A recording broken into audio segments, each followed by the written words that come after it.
Okay, apa tak kita sambung yang semalam tu? Sambung yang semalam a bit, just 3 to 4 slides of on sex determination and sex differentiation. Kan, semalam pun Badun Nizam kan saya minta tolong buat kan? Ya, doktor.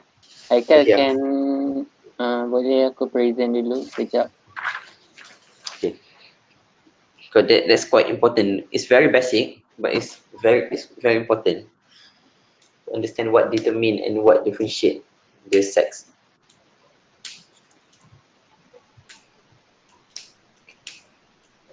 Actually kan, studies has found kan, doctors who actually has very good foundation in basic sciences, they are better doctors. And it is true lah, kalau later you, bila you start buat clinical kan, you start your clinical life, actually doctors who know basic sciences better, they are better doctor. They can explain and they can understand better, they find solution and they can actually solve problems faster and better and more accurate lah. So I always emphasize on the basics physiology before you can actually explain pathology. Okay, because by understanding this kan, actually a lot of the pathology can be explained and you can actually pinpoint where is the pathology when a case presented. So you boleh work out the ni lah, management from there. Okay, just a short one, maybe that 5 minutes ke 5-10 minutes at most. Okay, boleh start lah Badun.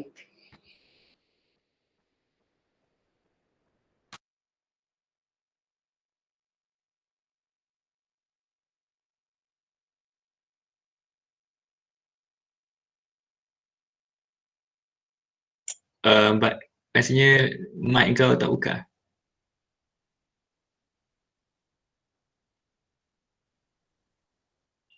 Ni apa? Mic kau tu mute.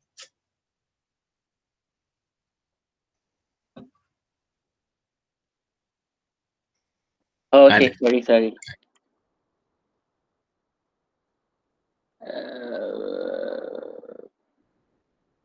Okay, can you hear me now? Hello? Yes. Okay, so sex determination is defined as the initial event that determine whether the gonads will develop as a testis or ovary, while sex differentiation is the subsequent event following the sex determination that will ultimately produce either the male or female sexual phenotype. So there are several terms that we need to understand first. The first one is the chromosomal sex. So basically chromosomal sex is described as X and or Y complement. So basically it is this sex chromosome, as we know that it's either XX or XY. So this is determined at the fertilization. And the presence of Y chromosome means that the testis development will occur irrespective of the number of X chromosome. Okay, so the second one is the gonadal sex. So the gonadal sex is the development of the undifferentiated gonad into testis or ovary. The third one is the phenotypic sex, in which it is the differentiation of the internal and external genitalia. So basically, let's take a look at the picture. During the embryological development, the embryo contains the bipotential gonad. It means that the gonad can either be ovary or testis later. So whether or not this will develop into ovary or testis, it depends on the presence of the Y chromosome.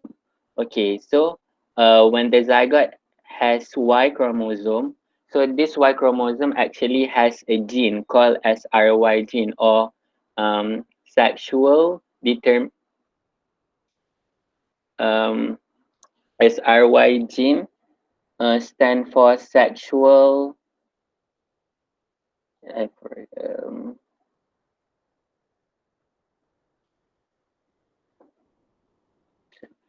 Sir, I cannot remember the whole name. So SRY gene. So this SRY gene, so it will encode for a protein known as a testicular differentiating factors. So these testicular differentiating factors, so it will transform the bipotential gonads into testes. Okay, so for the zygote that does not have the Y chromosome, so it doesn't have SRY gene. So meaning that it doesn't have testicular differentiating factor. So the bipotential gonad will develop into ovary later. So this is the process of a sex determination, and then it will later follow by the sexual differentiation, in which when the bipotential gonad develop into testes, so there will be presence of the hormone testosterone, and also the presence of the anti-Mullerian hormone or Mullerian inhibitory substance (MIS). Okay, so the presence of the testosterone, as we all know, our embryo during the development, it contains the both rudimentary male and also female reproductive structure, which is the Wolffian duct and also the Mullerian duct. Okay, so the presence of the testosterone, it will cause the Wolffian duct to develop into the male reproductive structure. While the presence of the Mullerian inhibitory substance, it will cause the Mullerian duct, which is the female rudimentary reproductive structure, to regress. So in the female, so there is absence of testes, so no testosterone. So that it will lead to the Wolffian duct regression, while the absence of anti-Mullerian hormone, so it will cause the Mullerian duct to develop into female reproductive structure. So basically, the Wolffian duct will later develop into epididymis, ductus differentia, ejaculatory duct, while the Mullerian duct will later develop into the uterus, uterine tube, vagina, cervix, and so on. Okay, that's all for me. Any questions that you need to ask?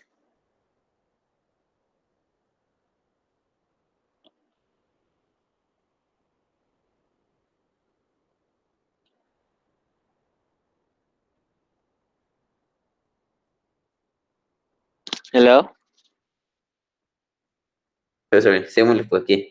Anyway, any chat apa tadi yang slide tadi. Mana slide tadi? Slide yang last tadi.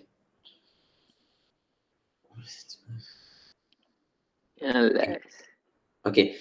So actually any defect along this line, along the process will actually can lead to pathology lah, different pathology. So first kan dekat at the chromosome level, okay, if you got chromosomal problem kan, contoh you ada double X ataupun you ada double X lah. Kalau you absent Y, then you can jadi XO, you jadi eternal kan. Kalau XXY atau XXXXY, dia akan jadi Klinefelter. So dekat sini dia akan ada problem lah, leads to pathology. And then further down, okay, failure to develop testosterone, failure to produce testosterone by the testes because of defect dekat gene leads to production. I mean that will be translated into testosterone. So bila tak ada testosterone, okay, even though it should be male, bila tak ada testosterone dia akan develop into female. Okay, faham tak? So these are the disease such as AIS lah, CIS, complete androgen insensitivity syndrome. It can be either testosterone to problem ataupun receptor for the testosterone problem. So maksud testosterone might be present, tapi receptor dia tak develop. So even though dia ada Y chromosome, dia akan develop into male. You guys tengok House tak? I rasa mungkin bukan zaman you tengok cerita House, Dr. House. Tengok tak? Ada tak tengok House? Ada kan? Tengok. One of the episode, I tak tahu you tengok tak, ada satu pasal a model kan, model ni yang dia very beautiful model lah, dia datang because of sakit perut ke apa benda lah. Later on dia memang rupanya dia sexually active dengan ayah dia sendiri. Ayah dia manager, and that model is a beautiful model lah. Dia sexually active with her own father, biological father. Tapi you find out, house kata oh rupanya budak ni lelaki. That model is actually a male. Sebab tu dia tak mengandung. And dia ada abdomen because dia ada testis, dia ada testicle cancer macam tu lah. Dia testis not develop. Because dia ada testis, tapi testis dia tak boleh produce, dia produce testosterone tapi dia ada complete AIS, complete androgen insensitivity syndrome. So dia tak ada receptor, leads tu dia develop into female even though dia ada testis, and the ovary is actually a testis, and then dia ada testosterone, very high level of testosterone, tapi there's no receptor to help with the differentiation. So macam I cakap, the default is we are all male or female kan, the default is always female, and then differentiate into male kan. So because tak ada testosterone, dia jadi male lah, dia jadi female. And then you ada juga problem maybe dekat the duct level. So the duct fail to differentiate, ataupun both duct the stimulation is weak. Contohlah, dia supposed to be, dia ada testosterone, dia ada receptor tapi very weak. So what happen, dia partially differentiate. So yang ni kita boleh consult tu lah. This is the usually dia akan jadi XYDSD lah. Dia ada Y chromosome tapi dia partially differentiate. So what happen is the Wolffian structure continues to develop. The Wolffian structure pun dia try develop, dia partially develop. So end up they develop both. Okay. Some people I've met, ada one of my patient, one of my case lah. Half one ovary is a testis, one is ovary. Ada yang both actually dia ada gonads, but when we do biopsy, half of the gonad is ovary, half of it is testis. So it's actually this is a pure DSD lah. And then kalau you ada problem further down, you ada problem dengan further down dekat ni lah, you ada contoh ADH, you ada CAH kan, CAH, so you cannot produce testosterone, you produce testosterone, a lot of testosterone, then you supposed to be genotypically you are female, tapi phenotypically your gonad phenotype is a male, because the visualization, because there's a lot of testis, a lot of testosterone because of biosynthetic defect. Okay, so itulah, understand kan? So despite it's very important, sepatutnya, because I think previously my seminar is actually first on puberty and then followed by sexual DSD, followed by DSD. Tapi now I tak tahu macam mana jadual, so my seminar is actually puberty and then followed by sepsis, notice sepsis hari ni kan. Kan you guys are presenting notice sepsis later kan, which is tak coherent lah, so just susah sikit. Anyway, so itulah. So any more questions? This is very interesting topic. I'm not sure about you guys, but I really like this topic. Okay, because I'm really into, I mean my interest is endocrine lah. Tapi definitely the DSD, the especially the human HPA kan, hypothalamus pituitary adrenal axis is one of the most interesting and one of the most complicated hormonal axis involved lah dalam ni. Okay, anyway, so any questions? Kalau tak ada, kita proceed dengan the next presentation. Kita start yang semalam lah, boleh tak? Continue yang semalam, and then later kalau tak bosan dan sempat, dan kita continue seminar 5. Kalau tak, kita continue petang TS5, boleh tak? Petang you guys free kan? Okay lah, usually boleh. free kan? Usually I won't, I don't allow my class to exceed 2 hours lah biasanya. 2-3 hours is a bit too much lah. Okay, anyway, so boleh lah sambung.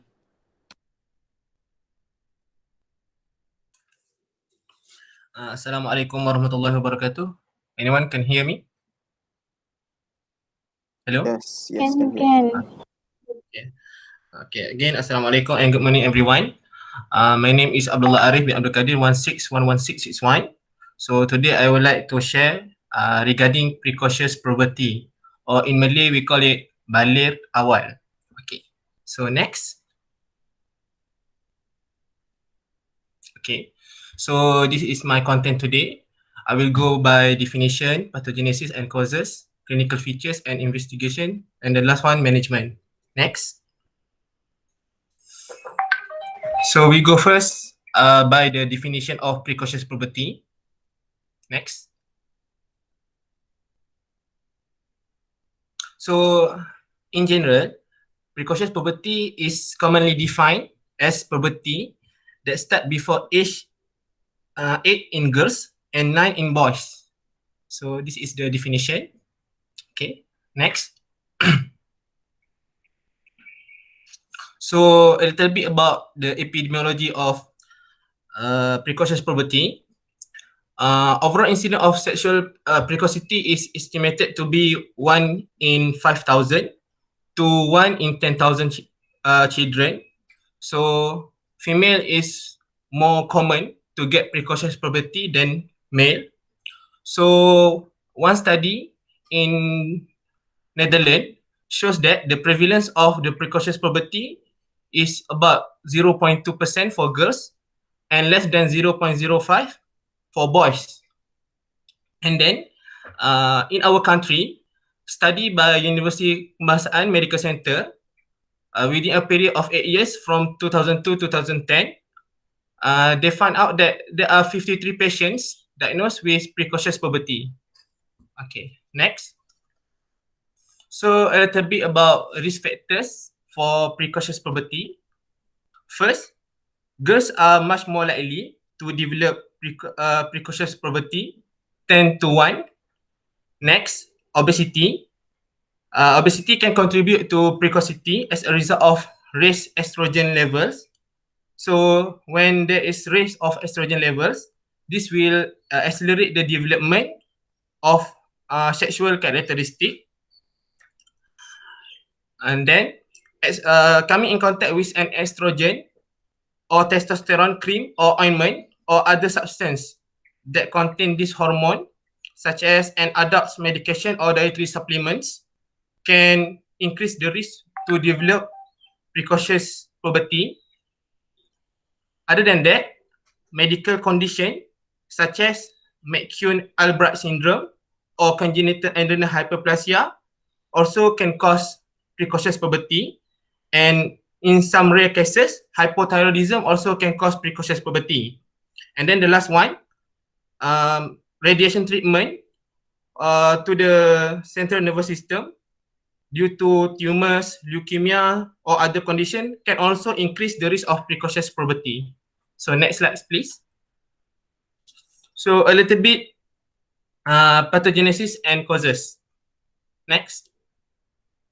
So we can classify precocious puberty into two, which is the first one, central or GnRH dependent.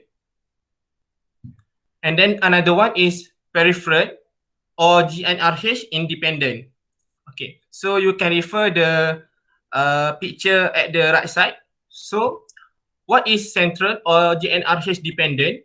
It is basically premature activation of the hypothalamic pituitary gonadal axis. So it will cause normal sequence of pubertal development described as consonant. So for this one, for this type, it is commonly happen in girls. For peripheral or GnRH independent, it is due to excess sex steroid outside the pituitary gland. So it will cause the abnormal sequence of pubertal development described as dissonant. Okay, next. So this table show causes of precocious puberty. Like I mentioned before, we can divide it into central and then peripheral. For central, there will be the causes may be due to idiopathic tumors, congenital anomalies, or CNS injury. For peripheral, it can be due to McCune-Albright syndrome, tumors, or congenital adrenal hypoplasia. Next. So this table from the study in UKM Medical Center, as you can see, for causes of central precocious puberty, girls are more idiopathic. Most cases of precocious puberty in girls are idiopathic. Why? For boys, it is less common, like it is less common, right? So if the boy have precocious puberty, it is more likely to have serious causes. So like glioma, tumor, and hematoma. Okay, so something like that. Okay, next. We go to the clinical features of precocious puberty. Okay, I think this slide is a little bit important for us to differentiate the normal and abnormal one. So first we go to the clinical features for boys. So for boys, there will be the earliest sign of precocious puberty is enlargement of testes due to production of follicle stimulating hormones, and then it is evidenced by the length of the testes more than 2.5 centimeter, and then the volume of the testes more than 4 milliliter. And then there will be penis, growth of penis, pubic hair due to consequence of increased testosterone production. For this one, it is commonly occur within 1 to 2 years after testicular enlargement. And then after that, there will be growth spurt, acne, change of voice, and then facial hair increase. Okay, for girls, the clinical features are initially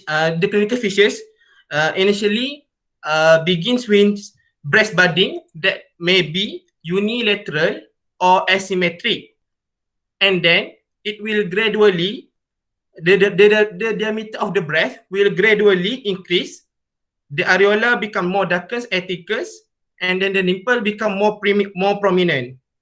So, like I mentioned before, obesity is also one of the risk factor to get precocious puberty. So it is important to us to differentiate the glandular breast tissue from fat. So it is advisable to us to examine the breast of the patient if we suspect the girls have precocious puberty in the supine position, because when we do the examination of the breast in the supine position, the breast become less prominent, so that we can determine the present or absence of glandular tissue under the areola of the breast.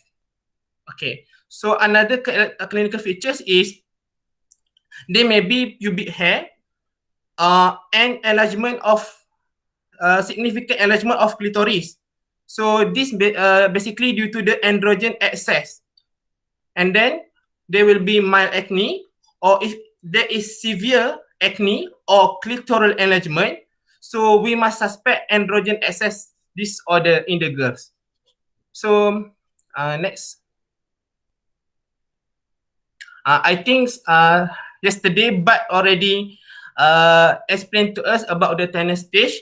So this also help us in identifying patient with precocious puberty. So it is important stage that we need to know.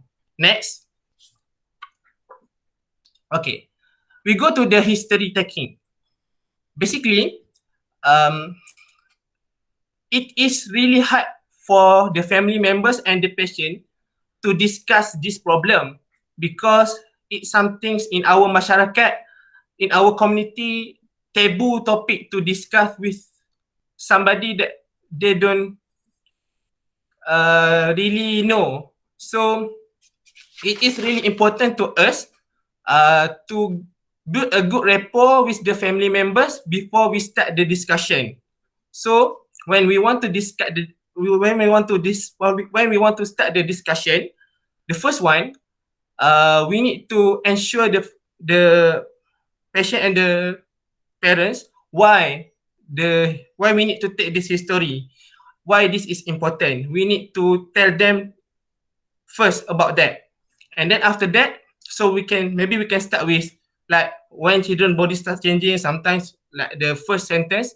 So we ask this open question to the family so that they can tell us what in their mind or in their heart.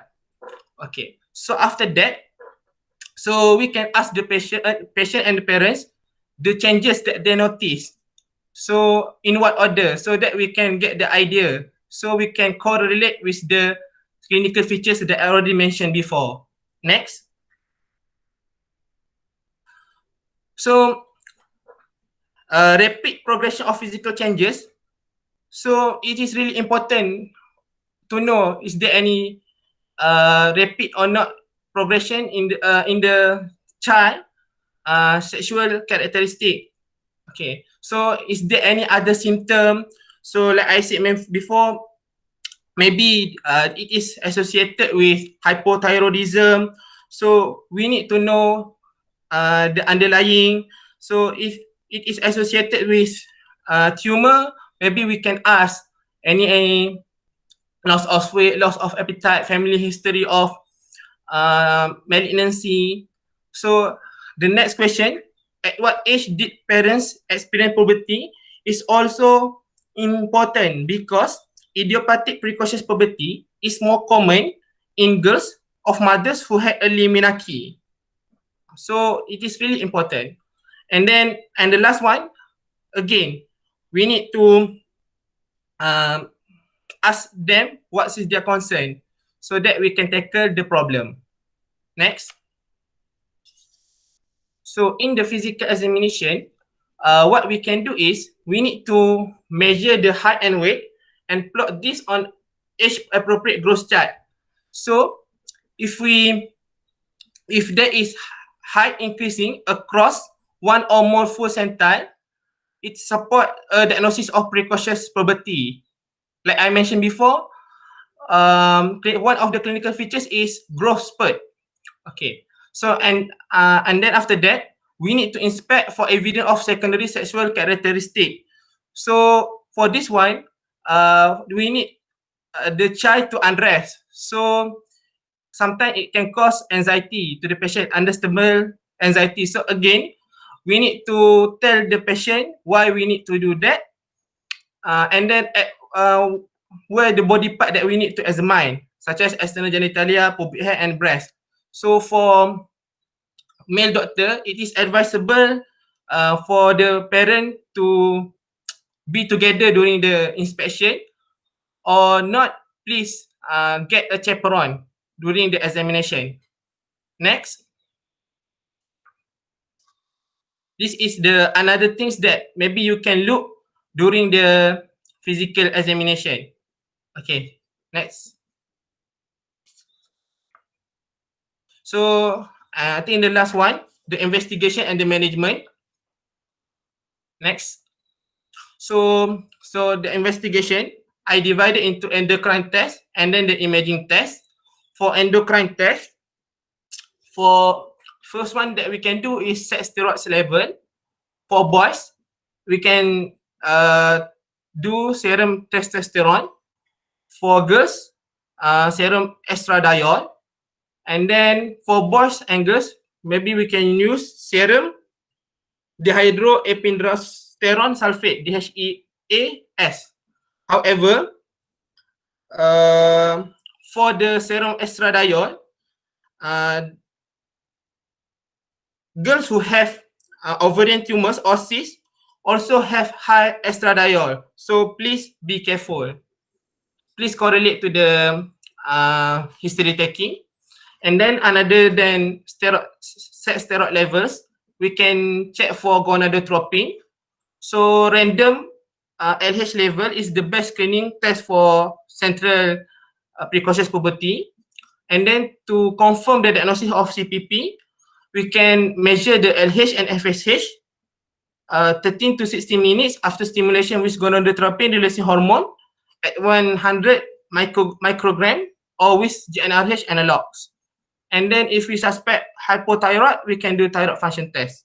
For the imaging, the first one, actually we can do the radiography of the hand and wrist to determine the bone age. So if the bone age is within 1 year of chronological age, so since puberty has not started yet. And then after that, we can do the brain MRI. So for the brain MRI, so the younger the children with central precocious puberty, the greater the chance for us to find central nervous system pathology. So it is advisable if we want to exclude any pathology in the brain, so we can do the brain MRI. So for the pelvic ultrasound, essential when precocious pseudo puberty is suspected. If not, it is not essential. So by doing the pelvic ultrasound, we can evaluate the ovaries for cyst or tumor and the uterus development in the girls. So for CT or MRI, abdominal CT or MRI, we can do the imaging for the adrenal gland. So, okay. Next. So objective of the management for patient with precocious puberty, first, detection and treatment of any underlying pathology. So if there is GnRH independent pathway that I mentioned before in the pathogenesis, so we need to treat the underlying pathology first. Next, reducing the rate of skeletal maturation, which is assessed by bone age. 3, addressing psychological or behavioral difficulties associated with early progression through puberty, because precocious puberty sometimes can cause stress to the patient, so we need to address the psychological behavior of the patient. And then the last one, if we think we need to refer this patient, we need to refer for further management. Maybe pediatric endocrinologist, we can refer to them. Okay, next. So we can divide the treatment into conservative, medication, or the surgery. For the conservative, in many cases, the physician may want to wait the progress of the disease, because maybe the age is borderline. For example, 7 to 8 years. And then the child and family are coping well, or because the progression of puberty is not rapid, and the bone age is only mildly advanced. So in this case, doctor may only want to follow up 6-month interval. So conservative treatment. After that, if we think we need to give medication, we can give either gonadotropin releasing hormone analogs or inhibitors of androgen or estrogen production or action. For medication, when I go through some reading, it is debatable between doctors that this type of medication can slow down the progression of the precocious puberty or not. So some of them said it cannot. So it depends on the doctors and with discussion with the family members whether they want to use medication or not. Okay, and then if there is this central nervous system tumor, the doctor may suggest to do surgery. However, the surgery cannot what we call it, cannot make the precocious puberty become more slower. It still present at that time. Okay, so next. So a little bit story. According to Nelson, so some of the precocious puberty in girls, some patient may have menstrual cycle. However, their menstrual cycles may be more irregular than they are when they are with normal puberty. And then the initial cycles are usually anovulatory. However, one cases in 1933, Lina Medina, this become the youngest person in the world to have ever given birth. So he given birth at the age of 5, and then according to the mother, Although the family have never spoken to this press, Lina mother reportedly noticed that her daughter started having period from the age of 3. So I think this one is really interesting trivia for us to know. I think that's all from me. Thank you. Any question?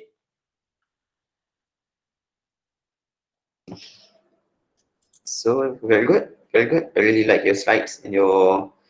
I think you put a lot of effort in preparing the slides. Any questions?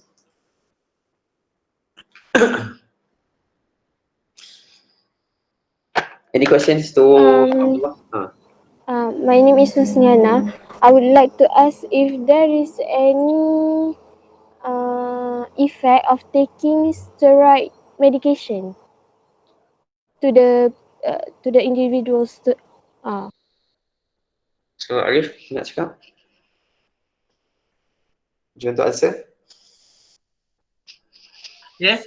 If one of the risk factors for precocious puberty is being exposed to sex hormone or medication. So those who exposed to this type of medication has higher risk to develop precocious puberty. Yes. Okay, dia basically kan, you have to understand your puberty is controlled by your HPA axis. Okay, it's controlled by your HPA axis, and you've got pulsation. The pulse of pulsation, the release of your sex hormone is actually pulsating now. It's pulses, and in human in normal developing children kan, you can only detect sex hormone at the during infant period, less than 1 year old, and also during puberty, when you are about to reach puberty. That's when your sex hormones start to be producing. That's why a lot of time, most of the time, actually, you will come across patient who presented with premature telaki, premature puberty, kan, pubic hair, breast enlargement. These are usually presented at infancy, okay, very young age, 1 to 2 year old, or about the age of 5 to 6 lah, yang ni yang usually end up become the true puberty. The one that presented in infancy, usually this is what we call false puberty lah, just false alarm. They don't attain menarche lah, they just presented with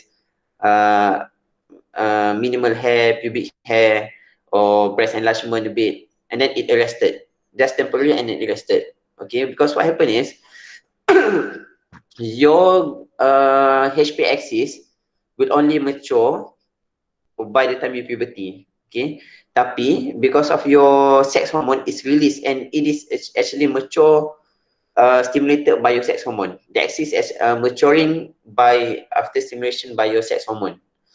And because sex hormone is producing in pulsatile during infancy and during near to puberty, so the sex hormone is actually going to trigger the maturity of your HP axis.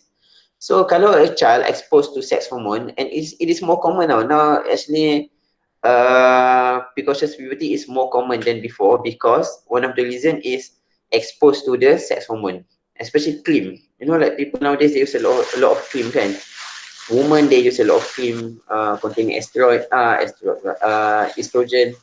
and then male pergi gym kan, biasa pergi gym ambil testosterone, and sometimes these people they put the cream everywhere, so the child get access to it, so they expose. Sometimes pill kan, contraception pill can actually trigger, can mimic the pulse, the sex steroid pulse, that can actually prematurely trigger your HPA axis to develop. And then obesity is a problem also, because obesity is in rising. So what happened is obesity actually leads to, because leptin, okay, I rasa Badul got explain semalam leptin kan, the role of leptin in stimulating your HPA axis kan. So basically obese people they've got more leptin lah, because leptin is actually aromatized dekat you punya adipose tissue. So that's when obese people they become puberty earlier lah. In a way it is balanced, you know, because have you heard about tall stature? You ada seminar pasal stature kan? Tall stature, short stature ada kan? Later. Later, Doctor. Later kan? Okay, if we discuss about tall stature kan, tall stature, one of the risk factor, one of the causes is exogenous lah. Exogenous tall stature. Exogenous tall stature means something because of what you eat. It's nutritional in origin. So we know that people who is obese, they are taller. Okay, being obese will makes you tall. Okay. However, because obese people they reach puberty earlier, so their growth rate fuse earlier. So usually end up the final height usually about the same of those who are not obese. Faham tak? It's fair lah, it's fair. You obese memang you nampak tinggi at the beginning. I mean children who are obese definitely they are taller than the peers. Tapi later on the final height usually about the same because they puberty earlier. Okay, faham kan? Okay, and then kenapa girl is more common? Because usually girl are more concerning. As I mentioned yesterday, they got menses kan. Menses is memang noticeable by parents lah. And then tengok management. Look at management slides. I like your slides. First, kita go through lah the slides. This is very good slides actually. Bawa atas sikit. For example, the questions you have to ask kan. Mana yang soalan yang you tanya parents tu? Okay. Yang tadi, ni. This is very good questions, okay? Because this is a very sensitive issue to talk with. Okay, kalau you dah come across in your exams kan, patient datang, I've got few patients, actually I've got one patient yang ada telaki, yang ada puberty lah, presented to me at 2 years old with puberty. So actually boleh masuk exam you guys lah, tapi tengoklah, sebab budak tu very cooperative. And so this kind of questions, these are very sensitive questions, okay? So you have to ask proper lah. Start with an introduction. This is a good way to introduce your questions and then ask open questions. Because this is taboo lah. In our culture, it's a taboo to ask about this. Sexual education is very sensitive lah in our culture. So lagi. Management tadi. Okay, so management, actually the main objective in managing the children with precocious puberty is the social effect of it. Okay, if the child can cope with it, I mean the height is okay, and we estimate the final height is within the height potential, kan? According to parents, usually kita tak interrupt. We don't interrupt. The only reason that we interrupt, some of the reason lah. First is kalau dia pathological, which mean for example dia memang tumor lah, tumor secreting, craniopharyngioma, germ cell tumor, biasa ni lah, mainly germ cell tumor, craniopharyngioma. Okay, these two yang biasanya kita akan interrupt. Okay, usually craniopharyngioma dia akan cause central precocious. Germ cell tumor biasanya dia cause peripheral peripheral precocious. Tapi most of the time tumor cause peripheral lah. And kalau patient presented compare patient yang ada central precocious dengan peripheral precocious, usually peripheral precocious a lot of time is caused by something yang pathological lah, biasa tumor. And this tumor kebanyakannya is a benign tumor. Dia bukannya is a solid benign tumor, bukannya aggressive tumor, malignant tumor.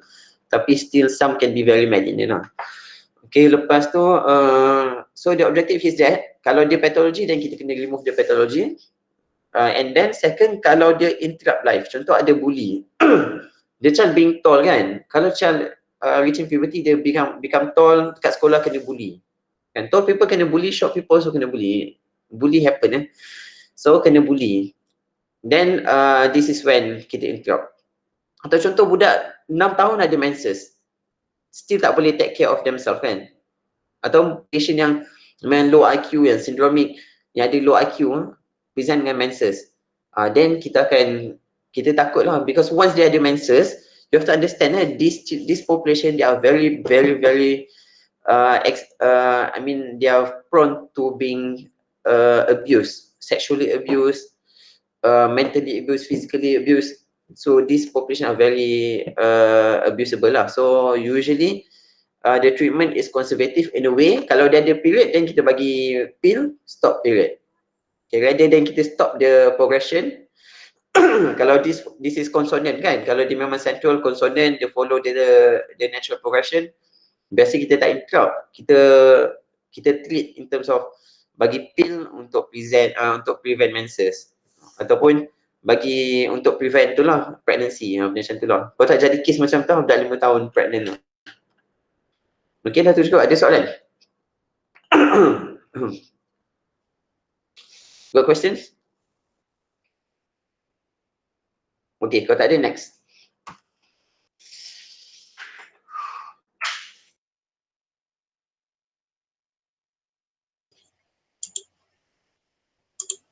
Okay, Bismillahirrahmanirrahim. First thing, you guys can hear my voice? Yes. Okay. Okay, I am Anissa Miraika bin Zahari. So I will be presenting about ambiguous genitalia.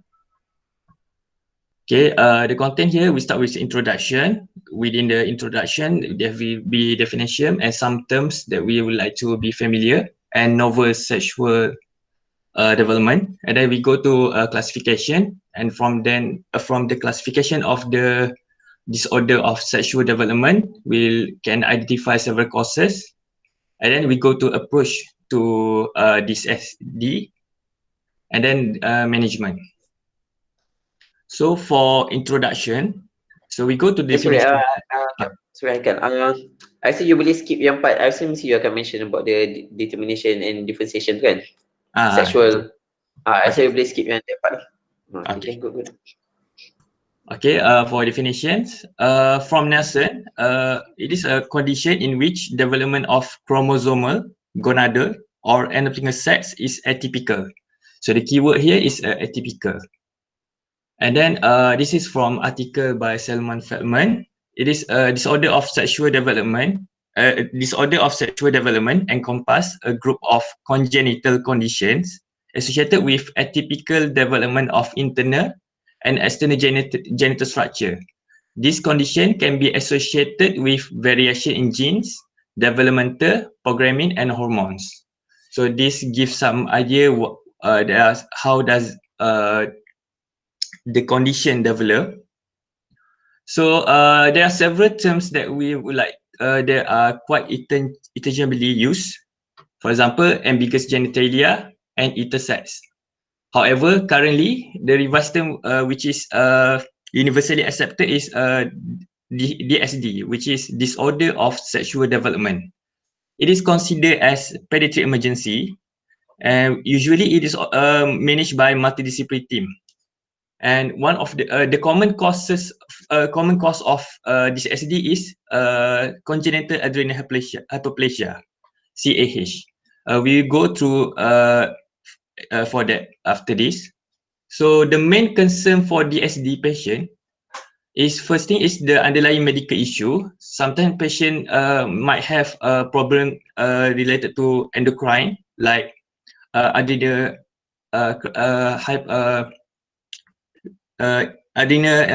salt wasting issues, or sometimes the other thing is patient might have problem with decision of sex assignment and sex rearing due to the ambiguity, and one of the most important thing is the psychosocial issues due to the we know that it is related to our culture and so-called taboo.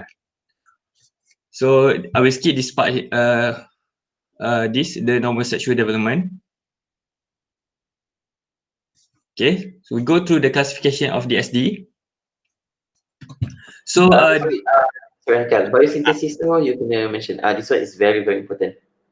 Okay. So I need to explain. Okay, I will explain a bit. This is a biosynthesis of steroid hormone, which is adrenocortical hormone. We know that the adrenal gland, we have a 3 layer, right? and then which also producing 3 different type of hormone. So you can the precursor is the main precursor is the cholesterol, and then there are several. You can see the territory here. This is progestogen. This is mineralocorticoid. This is glucocorticoid. So mineralocorticoid will produce aldosterone, the hormone, the last metabolites, and glucocorticoid for cortisol. And if we go down here, there is a androgen territory and also estrogen, which is all both of these is sexual hormones. So androgen, the hormones that we like to highlight is testosterone and also DHT, dihydrotestosterone. So like this, you can the enzyme that I think at least you need to remember is 21 hydroxylase and also 11B beta hydroxylase. This is the related to CAH. If deficiency of this, so aldosterone and also cortisol cannot be produced. And then here, testosterone, we know that testosterone responsible for development internal male structure, and DHT, dihydrotestosterone, is responsible for external genitalia of male, starting from prostate. So if there is defect here, so there is defect here, internal structure may be preserved, can develop, still develop.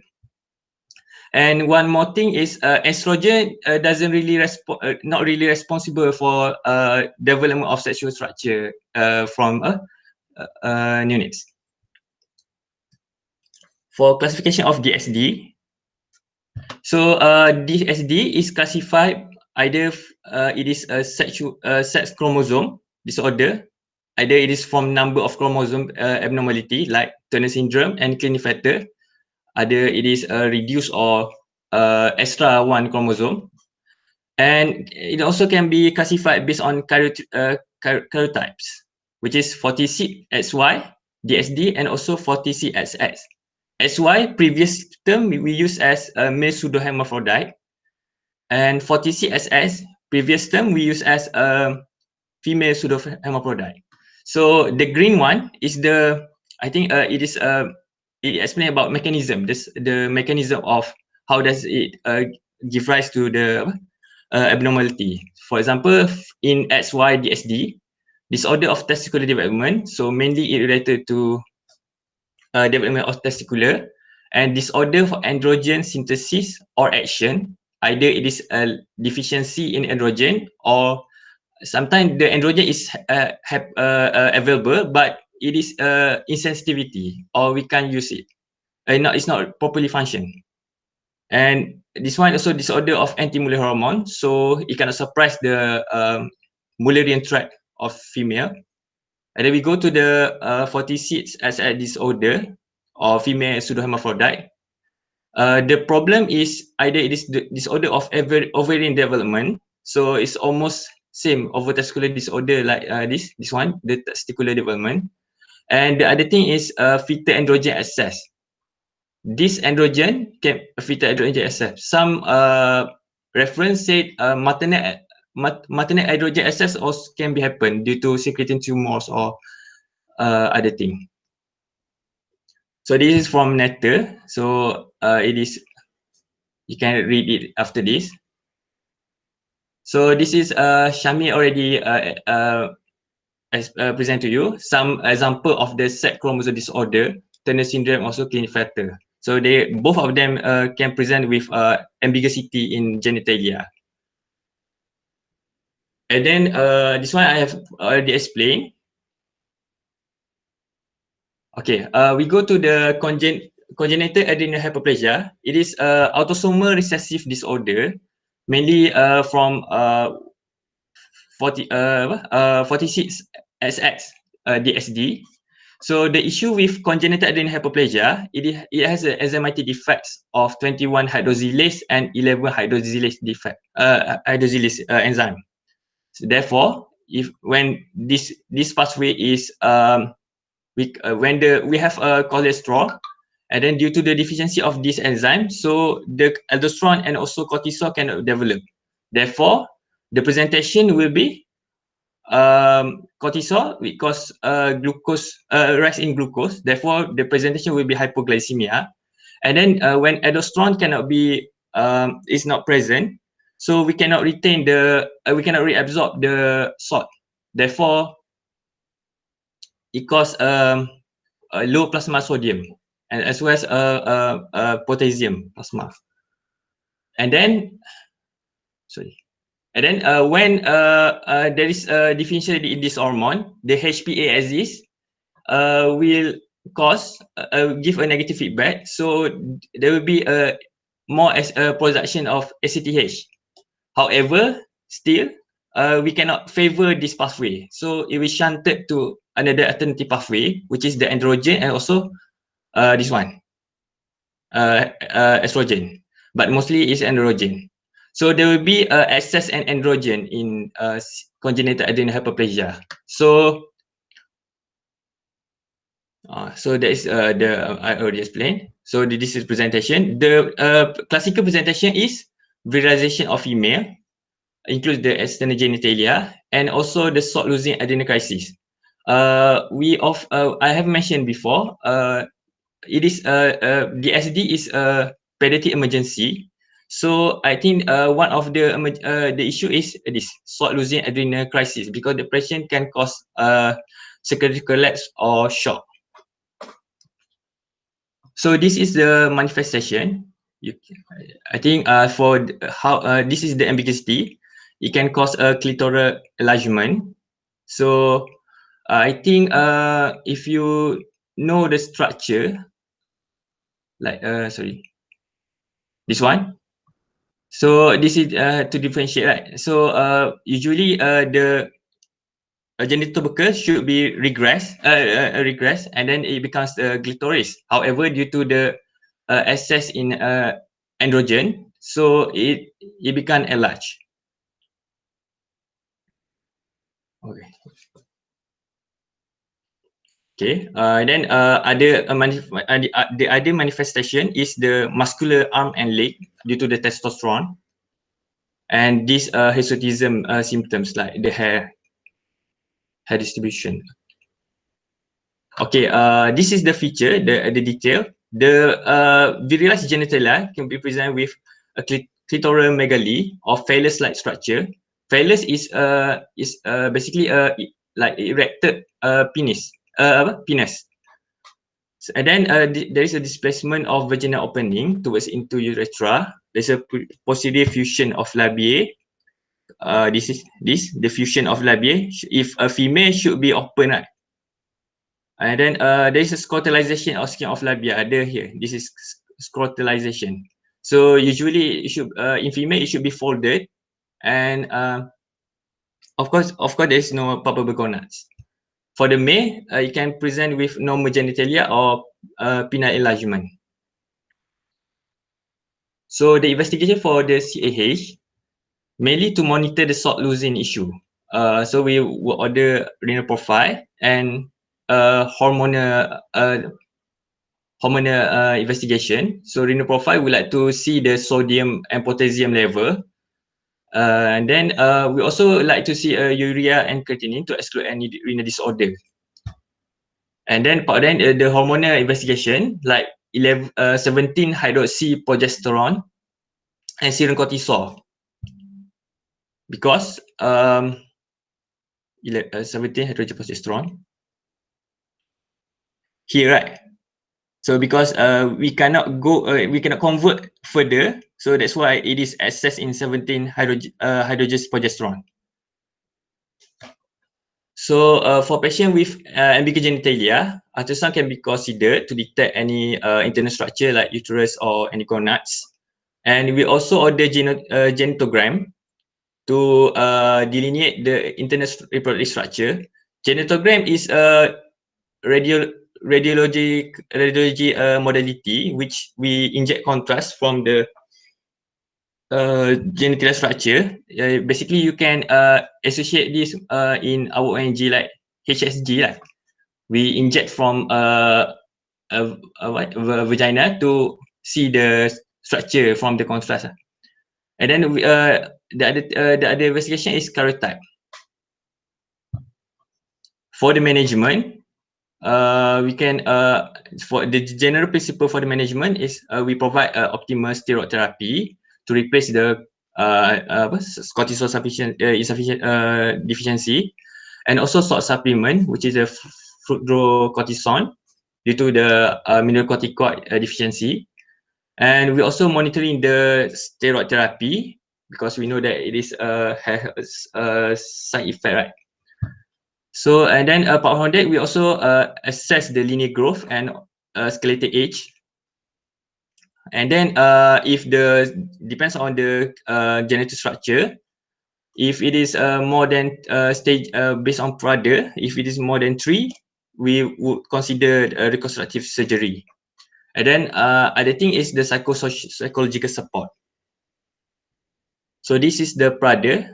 Toward the left side is more prominent to female, and toward the left side, right side is the structure predominates male structure. This is Prader scale is basically the scale for the stage severity of the virilization. So diagnostic approach to DSD. In history, we can ask about progressive virilization symptoms, and if or other increase in skin pigmentation because SATH. If there is a increase in SATH can the structure of the SATH is we say that melanin stimulating hormone MSH. It can cause pigmentation due to the melanin production. And then in obstetric history, we can ask for previous abortion, stillbirth, and neonatal death. In antenatal history, we can ask for any drugs or exogenous androgens because, as I say that in female pseudohermaphrodites, the source of it is a cause of excess androgen, or probably a patient had any endocrine problem. The mother. And then postnatal, we can ask for symptom of salt wasting. And then in family history, we can ask for parental consanguinity, infertility, or genital anomalies. Parental consanguinity is very important because I'm not sure how the prevalence in Malaysia, the case of genital ambiguity, but in Saudi Arabia, there is an article there. It is quite common due to the practice of parental consanguinity. And from the physical examination, in general, we can inspect for any dysmorphism or any evidence of dehydration and hyperpigmentation. For the vital sign, we can assess is there any hypotension due to the salt wasting. And abdomen, we can check for cloaca defects. Cloaca defect is basically a lower abdominal structure. This one. If there is, sometimes patient can come with a fusion with these 3 different structure, can fuse, comes one. So other thing is, of course, the most important is the external genitalia. So the feature that we should assess is the size of phallus. Phallus means erected penis. The position of urethra opening, because patient can come with hypospadia or epispadia.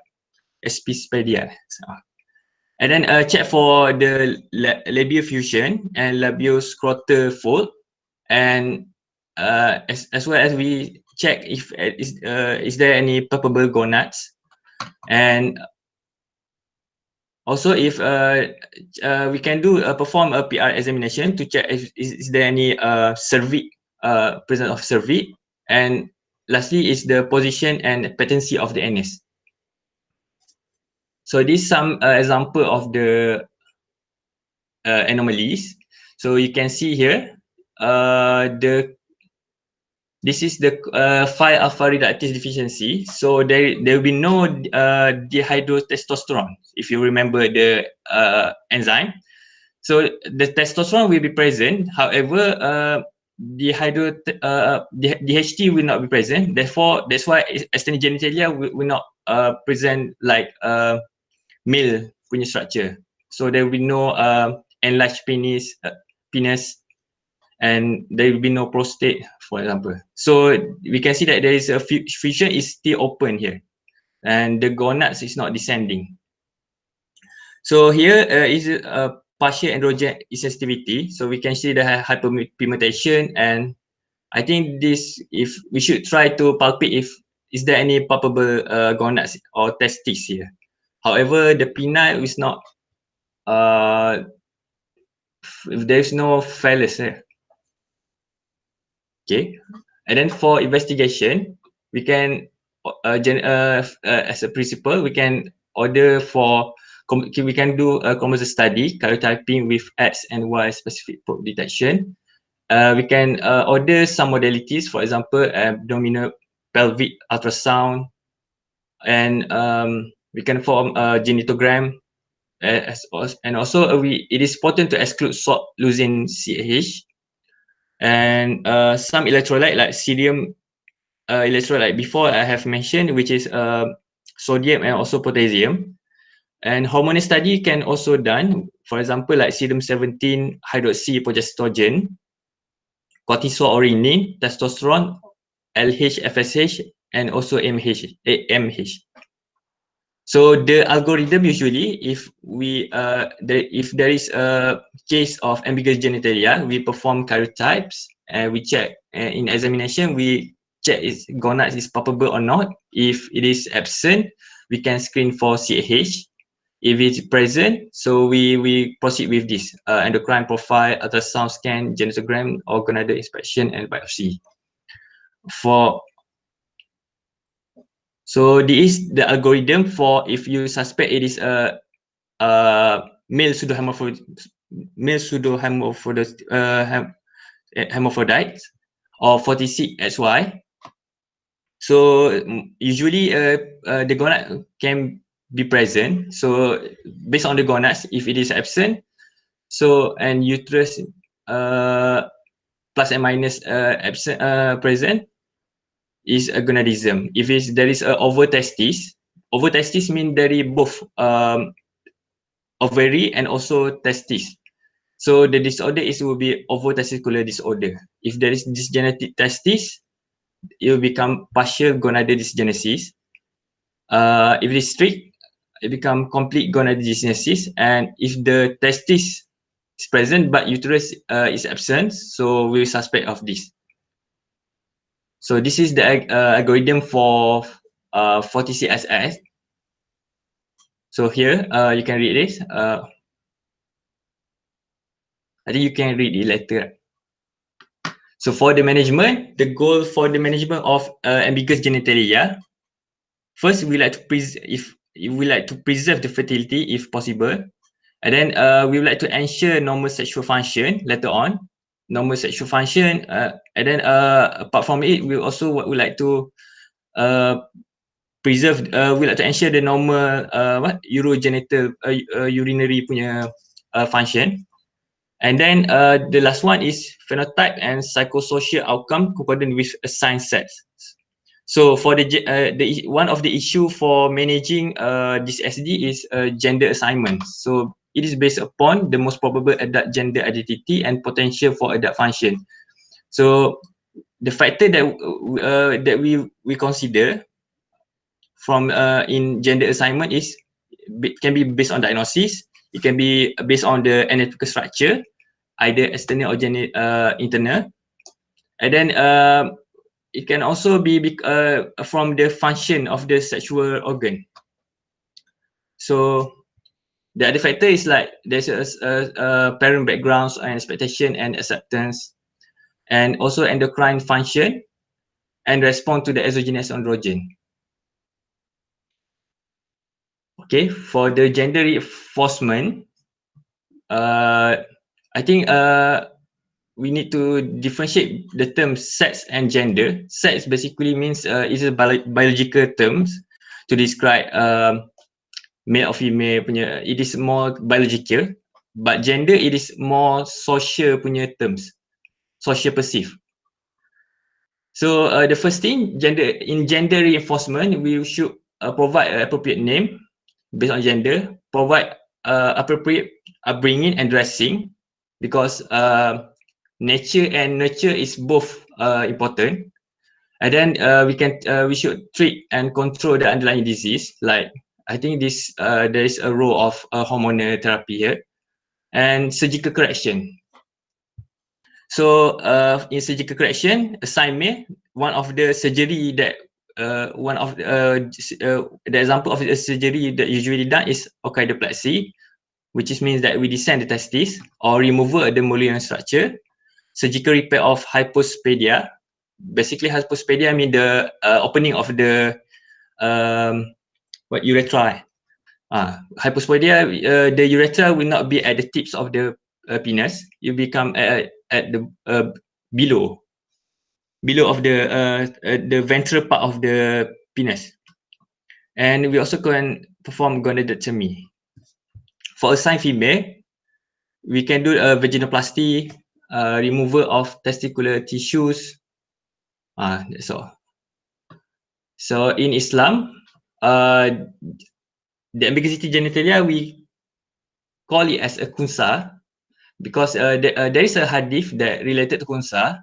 Prophet Muhammad SAW said, replied in an answer to the question about how to determine sex of child born with two opposite sex organ. And then the Rasulullah SAW said that the determining factor in such a case was the organ from which the child urinates. This is from Abu Dawud. And kunsa, if you read the article from Professor ONG in UKM, the article is about Islamic perspective in managing patient with ambiguity disorder. The kunsa can be divided into wadif and mushkil. Mushkil means there is ambiguity, obvious ambiguity. Meanwhile, wadif, there is a predominant sexual characteristic. Like if you inspect externally, we easily can recognize it more towards male or more towards female. And then therefore the gender is determined based on predominant. However, there is an issue with mushkil because there is no predominant based on the external structure. So therefore we can wait and observe for the changes in puberty, which is more predominant. The predominant here may be evaluated in terms of genital function, like which organ is more functional to urinate. And sometimes we can also consider the secondary sexual characteristic changes. I think that's all. Okay, very good, very good. Any questions?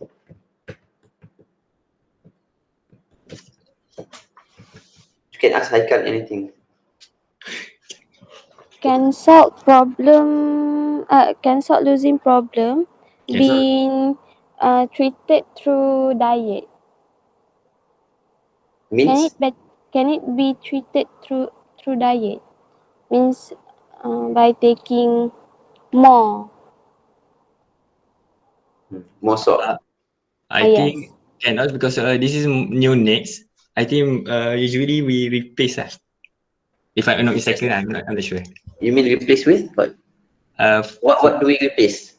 With either normal saline or also fluorocortisone. Okay, fluorocortisone. Okay, tak apa, I'll answer that. Lagi, ada questions? Good, very good questions. Very good questions. Then lagi. Any more questions? Haikal, regarding the algorithm, can you show the algorithm? That one, the previous one. Okay. So, if the palpable gonad is absent, we do the congenital adrenal hypoplasia screen. So, meaning that is that means that the palpable gonad referring to testis or macam mana? I think so. If I'm not mistaken, if from the examination, like dekat kalau nampak ada scrotal punya tu kan, first tu kita try palpate ada ke testis ke tak. Contoh macam gambar mana gambar macam ni I think we palpate, try to palpate, sometimes nampak swelling tapi tak ada testis kan. Betul tak? Betul. So actually bila sebut gonads, palpable gonads, is always we are searching for testis. Kalau you tengok algorithm after this kan, yang the next algorithm, kan gonads kan, absent maksud dia tak ada testis lah. Kalau ada means that testis, because you cannot palpate ovary. Okay, it's always testis. Kalau anything you palpable, is palpable, it's always testis, unless the dysgenetic testis ataupun the ovotestis. Maksud dia is not a pure testis. It's a mixture ataupun is a testis yang weird lah, yang pelik, dysgenetic. Okay. So in general, kalau you palpate ambiguous genitalia, you can palpate gonads, then you can almost say this child is XY. Okay, so cuma mungkin ambiguous because dia nampak macam female. Okay, usually most of the time is PAIS lah. Kalau you rasa you dapat palpate dia punya testis, most of the time is either 5-alpha reductase deficiency or is a PAIS, partial androgen insensitivity syndrome. Ataupun rarely, maybe in like 0.1% of cases atau 1% of cases, you akan dapat dysgenetic testis, lagi kan you dapat ovotestis. Tapi I've met all. I've met ovotestis, I've met dysgenetic testis, I've met a family with 5-alpha reductase deficiency. I dah jumpa with a few patients. Actually, PIS is not that rare lah. PIS I jumpa ada few. And then CAH tu memang lambat lah. CAH, you kata rare kan? It's not that rare lah actually. Every month akan ada satu lah kita diagnose. And because genitalia is quite common. In units, it's not that rare. At least per month you get 2 or 3 referral for ambiguous genitalia, and out of them biasa yang kita akan kata normal, 1, the other 2 memang akan undergo proper like investigation, and usually 1 akan sangkut either 5-alpha reductase deficient, mainly CAH lah, kebanyakan CAH, ataupun yang kalau XYDXD biasanya 5-alpha reductase deficient ataupun AIS lah, androgen insensitivity syndrome. Kalau dia AIS ni dia 2 tau, dia ada PAIS, ada CIS. CIS usually memang undiagnosed. Kalau you ada, contoh you ada family kan, yang ramai perempuan dia infertile, ramai perempuan dalam family tu tak boleh beranak. One of the thing you have to think of is CAIS. Possible dia bukan female pun, dia actually male. Macam case house lah. Because CIS is a autosomal recessive. So kalau infertility, one of the workup for infertility is kita buat karyotyping. Kita nak tahu dia ni lelaki ke perempuan sebenarnya. Sebab it can be dia actually male, tapi because dia ada complete androgen insensitivity. Maksud androgen dia banyak, and kalau you check kan, dia testosterone very high. This female kan, dia punya testosterone very high. Tapi dia totally female, tapi tak mengandung-ngandung. Sebab dia tak ada uterus pun. They don't have uterus. They don't have gonads because testis yang macam cakap lah, dia ada androgen, tapi androgen tak transfer, tak jadi testosteron, ataupun dia ada testosteron tapi tak ada receptor untuk accept the testosteron.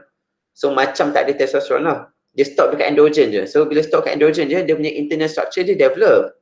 Dia develop testis, tapi testis tak boleh descend. So testis tak boleh descend, dia jadi abdominal testis lah. Usually abdominal testis ni akan end up jadi cancer lah, ataupun dia regress.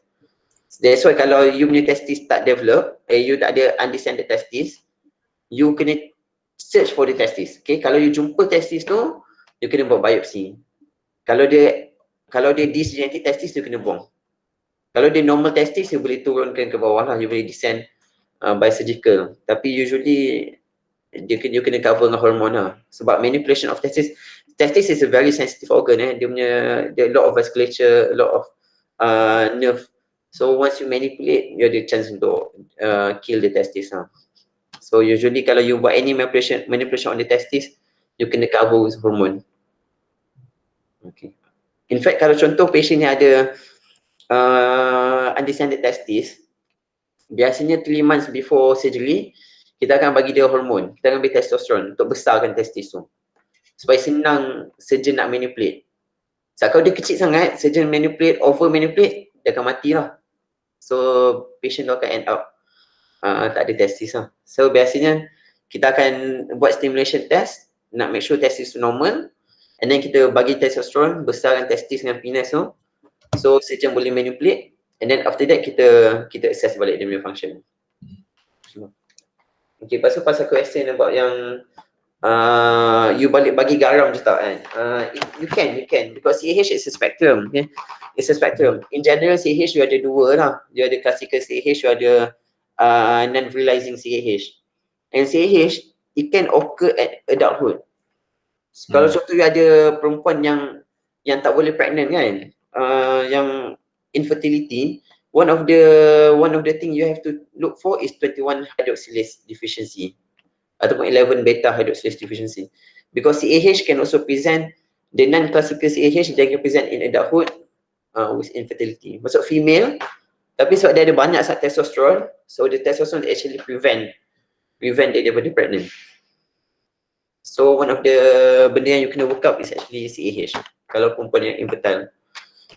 And then kalau dia mild CAH, with main presentation is salt, so dia punya problem, tapi tak ada visualization, you can actually replace. In units, biasanya kita just bagi 3% sodium je, 3% saline. Kalau hang bagi normal saline, bergallon lah dia akan minum. So kita bagi 3% saline lah. Biasa kita ambil macam 10 ml every 3 hours. So bila dia buat susu tu, 10 ml ke 5 ml you kena kira lah. Kena tambah dengan 3% normal saline. So susu dia memang masin gila lah. Contoh je cara dia. Tapi and we rarely bagi fluorocortisone. Biasanya kita bagi cortisol. Because cortisol dia ada some mineralocorticoid effects. So cortisol dia memang ada some mineralocorticoid effects. So high dose hydrocort dia akan boleh cover the role of aldosterone, the role of fluorocortisone. And the management of CAH, ada orang akan present CAH ke lepas ni? Next presentation is apa? CAH kan? Tak. Okay, dia different tau. To manage CAH and other DSD is different. In CAH, we want to suppress the HPA axis. Maksudnya, kita tak nak adrenal to work pun. So, kita akan bagi very high dose steroid. Very high dose steroid, so dia memang adrenal tu takkan works. Okay. Tapi kalau benda lain, contoh macam PAIS ataupun ada DXD ataupun problem dengan tumor kan, tumor yang buat dia tak boleh produce testosterone kan, ataupun tak boleh produce cortisol, then kita akan bagi replacement. So kita bagi just enough untuk physiological level, physiological replacement tu bagian. Tapi in CAH, kita tak nak adrenal tu hyper, because this is hyperplastic adrenal, so dia akan produce banyak sangat testosterone. So kita kena suppress the adrenal, bagi very high dose steroid. And CAH is very interesting. Siapa pernah jumpa patient CAH kat sini? Tak tahu ada tak? Pernah jumpa? Okay, di CAH kan, cuba tengok gender assignment, you punya slides gender assignment tu, towards the end.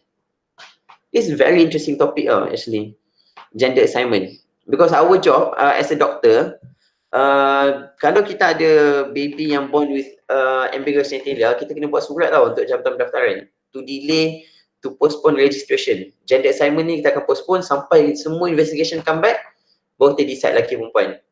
But in some cases, kita tak boleh decide sampai dia puberty.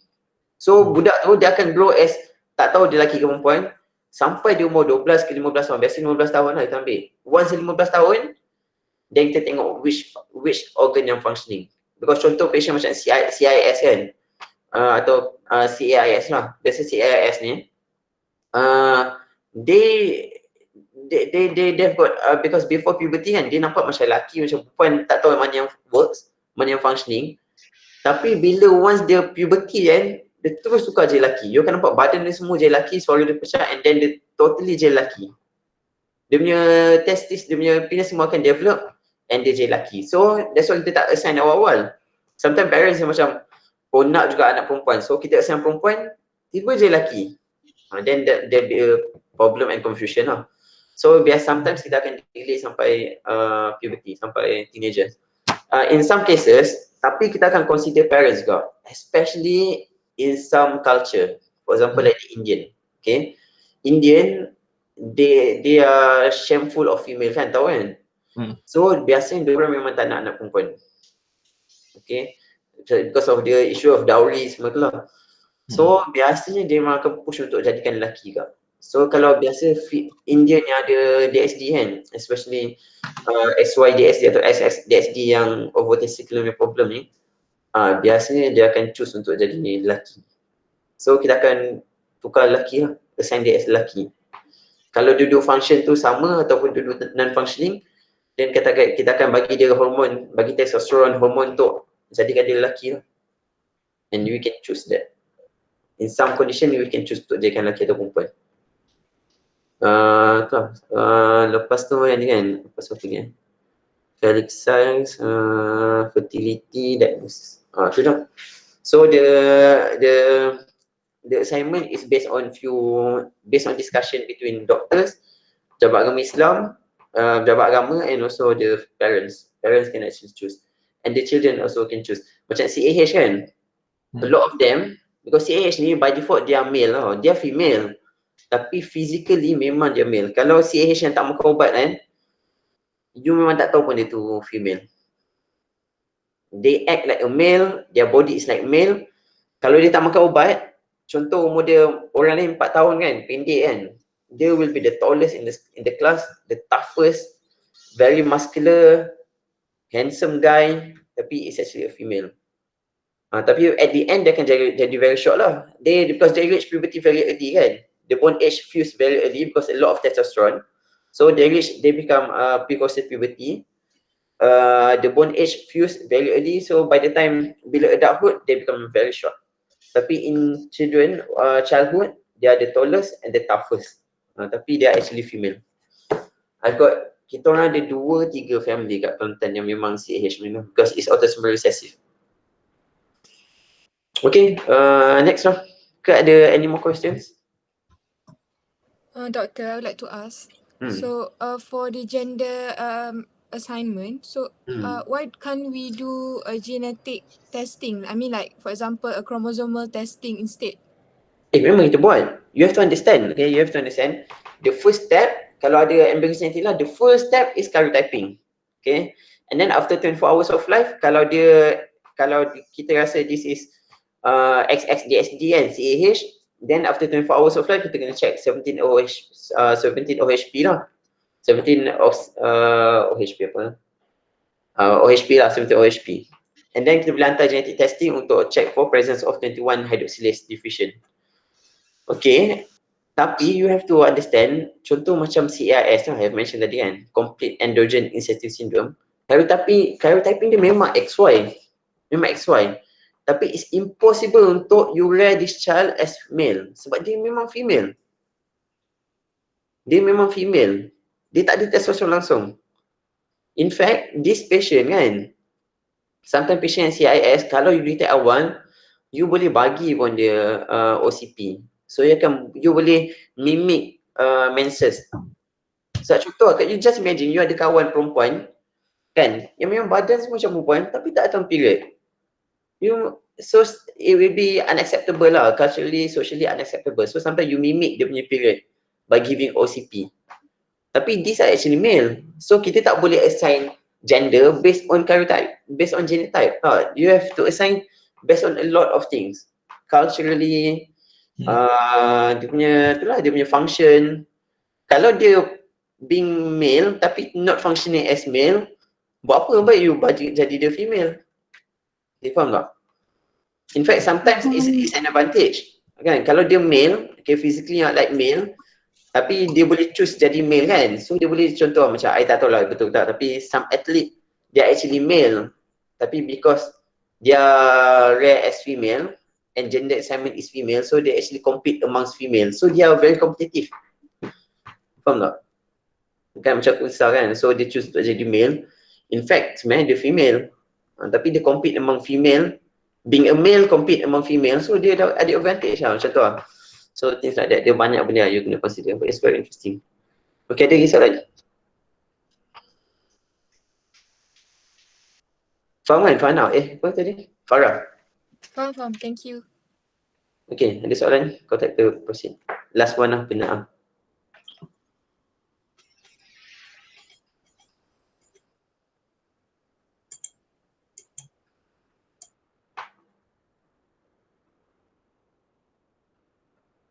Excuse me, Doctor. Do you want us to proceed with the next seminar? Boleh. Seminar. Satu je boleh tak? Ada berapa? Three presenter. Satu lah. Lepas tu dia ada tu afternoon boleh tak? Boleh kan? So dia ada tu, you guys nak buat pukul berapa? Pukul 3 boleh? Pukul 3? Izati, class rep. Boleh. Boleh? Sebab tak apa, don't worry, I'll be here until 9 today. Saya nak kena tunggu wife. So memang sampai pukul 9 lah. So boleh sampai pukul 9 pun boleh. Okay, pukul 3. So next session pukul 3. So yang ni last lah. Okay, proceed. InsyaAllah. Bismillahirrahmanirrahim.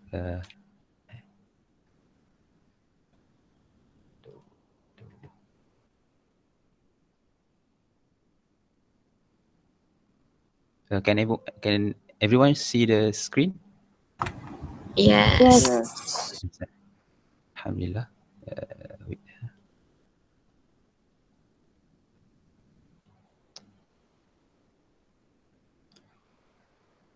So, bismillahirrahmanirrahim. Assalamualaikum warahmatullahi wabarakatuh.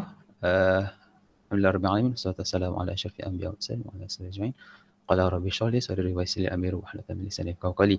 So insyaAllah we will continue with the teaching seminar 5, also under the supervision of Dr. Alwi. So the content of the seminar, there are 3 parts, which we will start with growth disorder, and later on in the afternoon we will be listening to inborn error metabolism, sepsis, and septic shock. So let's begin with growth disorder. So my name is Muhammad Zaki bin Jamaluddin with the metric number of 1619167. So before we talk about growth disorder, let us have a look at what is called as a normal growth. So basically the growth of a child is divided into 4 phases. We have the fetal phase, infancy phase, childhood phase, and lastly pubertal phase. So in each phases there are a lot of differences that is contributing to the growth. Namely, let's begin with the fetal. So during the fetal development, the height of the child will be determined based on the uterine environment, where the uterine environment is influenced by the mother's status, the maternal status, whereas whether the mother have any concurrent disease, any maternal and any gestational diabetes mellitus, any chronic hypertension, and so on, which will determine the fetal height during birth. And then later on, during infancy, even though the children may be initially short during birth, but however during infancy, we can see with good nutrition, with good health and happiness, and with the influence of thyroid hormones, the infancy can actually reach the height that was determined genetically. Meaning that even though the child was born rather small during birth, but however with good nutrition and thyroid hormone and so on, the child will later on develop the height appropriately according to the genetically determined height based on the parents. And then carry on. I would also like to highlight that during infancy the growth is rather rapid, but however it is decelerating, as you can see right here. Oh, where's my cursor? Okay, right here. So infancy is quite rapid, but however it is rapidly decelerating, and then carry on with childhood. Okay, during childhood again it is influenced by the nutrition, and genetics also play a role, where we can see that during childhood, even though the growth is rather slow, but however it is consistent. And then later on we will see a growth spurt during puberty, where it is influenced mostly by the testosterone and estrogen, and also growth hormone. And you can see also from the chart that the distribution of the percentage of the height later on, whereas fetal contribute to 30%, infancy 50%, childhood 40%, and pubertal 15%. So these are the phases of the normal child growth, and according to pediatric protocol, we can actually see the expected growth rate for each phase. So prenatal is 1.2 to 1.5 centimeter per week. Infancy quite high, which is 30 centimeter, around 30 centimeter per year. And then childhood slightly lower, and puberty is slightly higher due to the growth spurt. So this is another good way for us to determine the expected height of. Wait, everyone can hear me, right? Because it's quite silent right now. So this is actually a good estimation for us to use for the expected height of the patient, whether the patient is normal or not. So we use the mid-parental height. So the mid-parental height is quite a simple formula that we can use, where for boy, we will use the father's height plus with the mother's height plus 13 centimeter and then divided by 2. So basically, you are taking the average height of a 2 male. Because why the 13 centimeter here is used? Because based on, I'm quite sure there's a lot of study behind this, but they found out that the average differences in the height between a male and a female is only 5 inches, or in this case 13 centimeter for us for the metric system lah. So the same goes with the girl. So we use the mother's height and the father's height minus 13 centimeter, because male is usually taller than female, and just minus the 30 centimeter, and we will have the height of two mother and divided by 2. So we have the mid-parental height. So this mid-parental height is very useful when we want to estimate whether the patient is just having a normal familial short stature or normal familial tall stature later on. So, okay, let us talk about, we have the normal phases of growth, the expected height, the expected average height velocity, and so on. So let us talk about the disorder, which are short stature and also tall stature. So for short stature, I believe most of us will assume that short stature is quite cute for children. It's rather quite cute for even for adulthood later on, for certain gender lah, particularly female. Not for male, I think for male is quite a disadvantage. But however, a short stature is actually can be a sign of disease and disability and social stigma later on, which can cause a psychological distress to the patient. So it is very important for us doctors especially to actually detect this particular disease and disability for early treatment and intervention later on. So by definition, according to Pediatric Protocol, the 4th edition, so short stature is defined as the height below of 3rd percentile, or it can also be used by less than 2 centimeter, less than 2 standard deviation than the mean height of the patient. And there are also three different definitions that can also be used, where the height is significantly lower than below genetic potential, where we use the mid-parental height, and abnormally slow growth velocity, which can be based on the average growth velocity, and lastly, downwardly crossing percentile changes on growth chart, meaning that initially the patient is growing well, but however we see that the growth is quite is steadily crossing the percentile of the below line, okay, like that. Okay, so with this definition in mind, then we must know later on what are the differential diagnoses before we go on to the physical examination history, physical examination, and investigation later on. So there are several differential diagnoses that we can give whenever the patient presented with any of the definition for short stature. So according to Pediatric Protocol, there are 5 categories that we can use to actually determine what this patient might have. So the first one is the variation of normal. Okay, I will explain later on what is familial short stature and constitutional growth delay.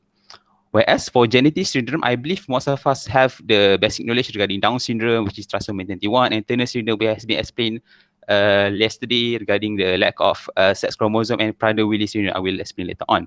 And another one is skeletal dysplasia that I will explain later on, why this skeletal dysplasia is also important and how we can differentiate from other diagnoses.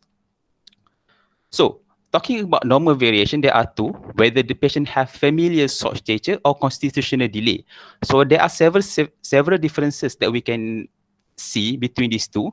So for familial short stature, we can see that the parent stature, they themselves are small, meaning that we can expect the patient to also be small. But however, for constitutional delay, the main problem is because of the puberty itself. The patient puberty is quite late. So the parents, even though the parent stature is normal, but however, the child is quite small because of the late puberty.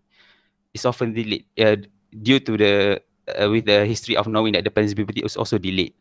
And then the birth length usually both normal, and however we can see from the growth from 0 to 2 years, growth of childhood, that the constitutional delay is rather slow because of several factors.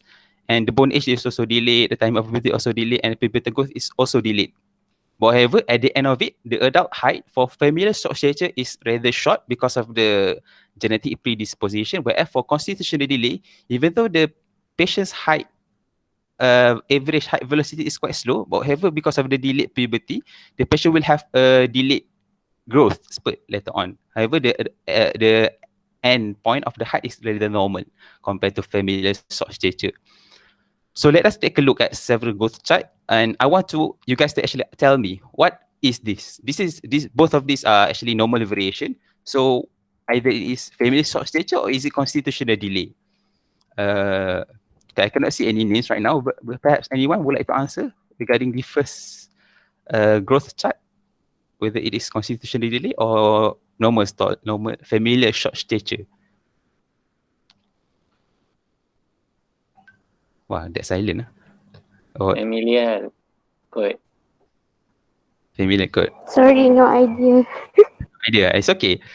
So what we can use to actually determine whether this is familial short stature or it is a constitutional delay, first we look at the end of it. Okay, at the end of it, we can see that the father and the mother and parental height, the end of it is expected. Is consistent, and we can also we should also take a look at the growth, the linear growth, where we can see the patient linear growth is rather normal. There is no delay in any phase, so we can see that the patient, this child is having familial short stature, so we have nothing to worry about. So it is expected for them to have the below third percentile growth percentile. Yeah, and then compared to this one, as you can see, even though the expected height is reached later on, but however we can see that the growth of the child is rather slower compared to the expected. So the dots is the patient's growth, and the X is the expected growth. Sorry, okay, the S is the expected growth. So we can see that the patient growth is crossing the below percentile. But however, later on, because of the constitutional delay, because of the late puberty, the patient will have a sudden, I won't say a sudden growth spurt later on, and the patient will later on reach the expected height, which is normal compared to the familial short stature. Okay. So that's for the variation of normal. And then moving on with the genetic causes of short stature. So we have known about Down syndrome, we have known about Turner syndrome, and now let's talk about rather not I'm not sure whether it's common or not, but the epidemiology is 1 in 15,000 of child born will have Prader-Willi syndrome. So what is Prader-Willi syndrome? Is basically genetic defect, a chromosomal defect at the chromosome 15, where either the child have deletion in the chromosome, or the patient have a uniparental disomy. So deletion, I believe, is quite understandable. The patient have a deletion at any of the sequence, particularly this sequence, or uniparental disomy, meaning that the patient at chromosome 15, both of the chromosome is inherited from only one parent. So that is why it is called uniparental. Either it is maternal or paternal. Okay. So that's the pathophysiology of Prader-Willi syndrome, and it can lead to short stature. And there are several clinical features that we can see in Prader-Willi syndrome. So the first one, when the child is born, we can see there is neonatal hypotonia, and postnatally there is a growth delay. This is one of the concern why the patient will be presented to us, the growth delay. And the characteristic appearance of the Prader-Willi syndrome, I believe this is quite a common syndromic features, is the almond-shaped eyes. So the patient will also have small hands and feet, and developmentally they will have disability and hypogonadotrophic hypogonadism, as explained by Brother Shami yesterday, and the patient can also be presented with obesity after infancy. So that is regarding Prader-Willi syndrome, one of the genetic causes of short stature. And then, okay, skeletal dysplasia. I believe achondroplasia is, I won't say quite common, I believe we have heard it before. So it is an autosomal dominant disorder where there is a mutation in the FGFR, fibroblast growth factor receptor type 3, where the patient will have defect in the cartilage derived bone. So A, chondroplasia. A is the leg, chondro is bone, plasia is growth. So yeah, I think is it chondro is cartilage? Okay, I forgot about that. So one of the clinical features that we can actually distinguish achondroplasia compared to other diagnoses is the disproportionate short stature. So what is meant by disproportionate short stature? I will explain later on in the physical examination that when we receive a patient, when we have a child presented with a short stature, firstly, a simple screening test that we can do is we look at the proportion of the short stature. Is it proportionate or disproportionate? Where in achondroplasia, because of the defect in the cartilage-derived bone, the patient will have rhizomelic shortening of the limb. Rhizomelic meaning the proximal part of the limb, such as the thigh or the arm. It will be shortened compared to the trunk and also the forearm and the thigh and the leg, the leg, yeah. So that's the distinguished features of achondroplasia. Or yeah, disproportionate dwarfism, or is another name I think for achondroplasia.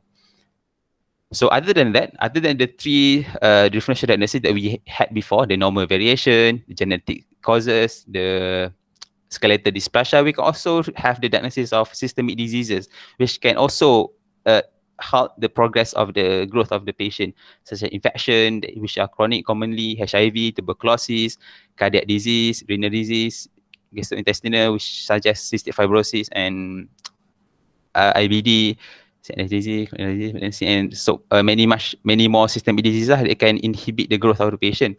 And also definitely endocrinopathies such as hypothyroidism, hypopituitarism, and also growth hormone, which all of these will lead to the reduction of growth of the patient. So how do we approach the patient who have short stature? So we begin with the history taking. So we're talking about the history taking, we begin with antenatally. So we ask the mother whether there is any complication of pregnancy, any preeclampsia, hypertension, we can lead to the growth restriction, intrauterine, maternal smoking, alcohol, definitely, and infection. In birth, we take note also the gestational age, the birth weight and length, mortality, and NAMGA score. This is according to pediatric protocol, if you guys want to take a look after this. And also the nutritional status, because I have said before, the infancy and also the childhood is influenced greatly by the nutrition status. So we ask about the nutrition in terms of general well-being, the appetite, energy, sleep, bowel habit, and the pattern of growth from birth. So we can use the growth chart later on to actually see whether the patient is growing accordingly or not. And the medical history, so we can ask about the underlying illness and also the medication taken by the patient, which can influence exogenously. And then for the family history, okay, this is a very, I'm not sure why, but perhaps doctor has a better explanation regarding this. For family history, we ask regarding short stature. And for this short stature, you must ask for 3 generations, meaning that the mother, the grandmother, and the great-grandmother. And also, we can also ask about the age of onset of puberty in family members of the same sex. This is for us to actually compare, have a baseline, whether this patient is going to have a late puberty or not. Meaning that if it's a constitutional delay, so we can say it's constitutional delay based on this. So, and also any disease in the family, particularly genetic disease and also systemic disease. So for physical examination, so initially this is quite common for any practice. So we look at the general appearance of the patient behaviorally and also any particular dysmorphism that can lead for us to the diagnosis of any syndromic features, and also pubertal staging, because pubertal staging can also help us to determine, because precocious puberty can also lead to, is it precocious puberty? Yeah, I mean, like, meaning that we want to stage the patient pubertal status, meaning that if the patient, even though he is already 14 years old, but he's not yet reached puberty, so we can use the pubertal staging as a staging process. Yeah, and also anthropometry. Definitely, anthropometry is very, very useful. So for us to actually look at the patient height velocity by looking at the height, the weight, the head circumference, and the arm span. Okay, the arm span is actually used by measuring the patient's middle finger until the other middle finger, and we compare the height, the arm span, meaning that we ask the patient to extend their arms, and then we measure from middle finger to another middle finger and compare with the height of the patient. So if it is consistent both, so meaning that the patient is normal, or if it's shorter, then it may lead to the diagnosis of skeletal dysplasia, or if the arm span is longer, then we may I think for short stature, there is no such thing as Marfan syndrome, like, because increase in arm span may lead to the diagnosis of Marfan syndrome later on. And also another thing is the upper and lower segment ratio. So for the upper and lower segment ratio, I'm sorry I did not put any picture on this, the explanation about upper and lower segment. So basically upper and lower segment is we measure the height. Lower segment is defined from the toe, meaning from the feet until the pubic symphysis, and the upper is from the pubic symphysis until the head. So we compare these two ratio and we see for if it is lesser than 1, so we may lesser than 1. If it is higher, so we may suspect the patient may have disproportionate short stature, meaning that the upper body segment is greater than the lower body segment, meaning that the limbs is not developed properly lah. So we may have the diagnosis of skeletal dysplasia. After we have done the history taking, we have done the examination, and then we talk about the initial screening evaluation. So the initial screening evaluation is quite I won't say definite, but we must do the screening evaluation accordingly lah. So for the general screening evaluation that we can do, we can take the full blood count with differentials to rule out any sort of infection or any sort of malignancy, any sort of bone marrow failure. Okay, and then for the renal profile, to rule out any renal causes, renal tubular acidosis, liver function test may reflect the patient's what is the purpose? I'm not sure, but in this one it explained. So it assess the hepatic status, okay, and then ASR and urinalysis also reflect the same. ASR is to reflect any inflammation going on, and urinalysis to again look at the renal functioning and the renal tubular acidosis. And chromosomal analysis is done in every short girl because we may suspect Turner syndrome in every short girl. I won't say in every short girl, but we may suspect for any Turner syndrome. And then for endocrine, because of the endocrine causes I have stated before, maybe the patient have dysfunction of the thyroid and growth factors such as insulin growth factor 1 and insulin growth factor binding protein 3 and growth hormone stimulation test. Okay, this is to see whether the pituitary is actually producing any growth hormone, which may influence the growth of the patient. And then imaging. So I believe Brother Abdul Arif also talked about bone age just now. So we take a radiograph for the left hand and wrist and CT MRI and brain accordingly if the patient, we suspect any pituitary problem, and the other blood gas analysis and radiograph for the spine. So this is the screening test as proposed by Nelson, and also the reasoning behind why we do such screening test.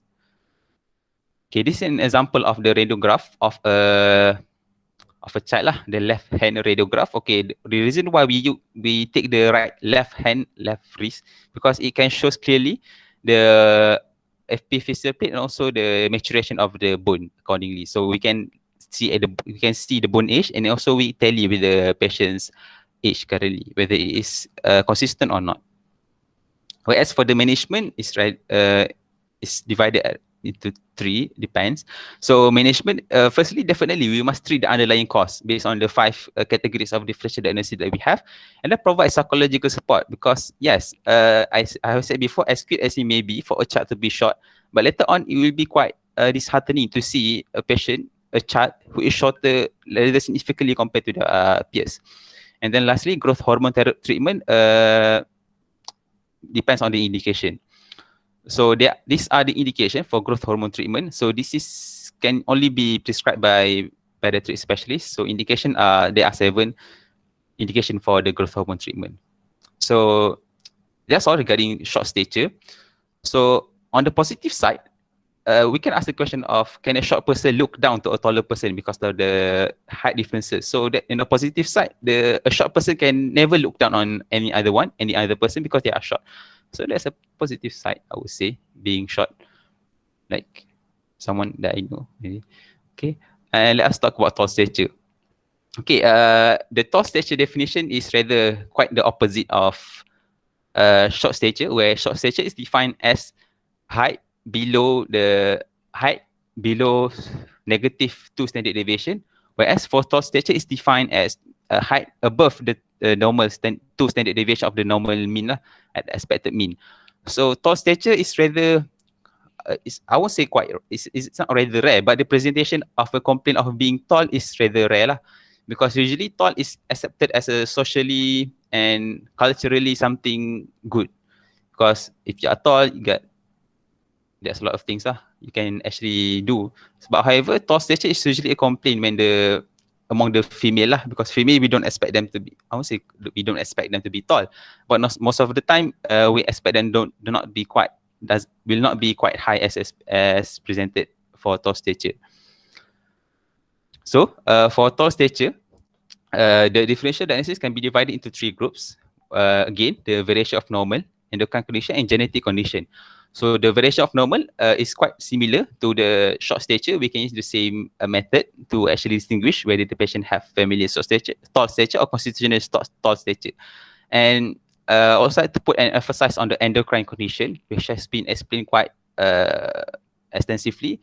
Growth hormone excess, precocious puberty, congenital adrenal hypoplasia, and also obesity, where the congenital adrenal hypoplasia and also obesity will lead to a similar endpoint where they will have precocious puberty, where this precocious puberty will lead to the initial growth spurt in childhood. So even though the patient might present with tall stature during childhood, but later on the final height is rather short compared to their peers lah, or at the expected height. So that's a rather understandable. And then lastly, for the genetic conditions, so I will talk about Marfan syndrome as a Soto syndrome, whereas Klinefelter have been explained before regarding the additional X chromosome, XXY for Klinefelter syndrome. So for Marfan syndrome, it's an autosomal dominant connective tissue disorder where it will disturb 3 cardinal systems, which are the skeletal, definitely, the cardiac, and also the what do you say that? The ophthalmology, the eye lah basically. So when we see how can we tell that the patient may have Marfan syndrome? So you can see that the patient will have tall stature, arachnodactyly, meaning the spider, the thin and long fingers and also toes, and then thin extremities, increase in arm span. Okay, this is what I meant by increase in arm span. So when the patient extend their arm, and we take a look at the arm span, it's actually longer than the patient's height. So and also the decrease in upper body and lower body segment ratio due to the long legs lah. And then it's quite difficult for us to actually diagnose. I'm not sure, but according to my reading, the Marfan syndrome is quite difficult for us to diagnose early on. But however, this is a criteria for us to actually diagnose whether the patient have Marfan syndrome or not.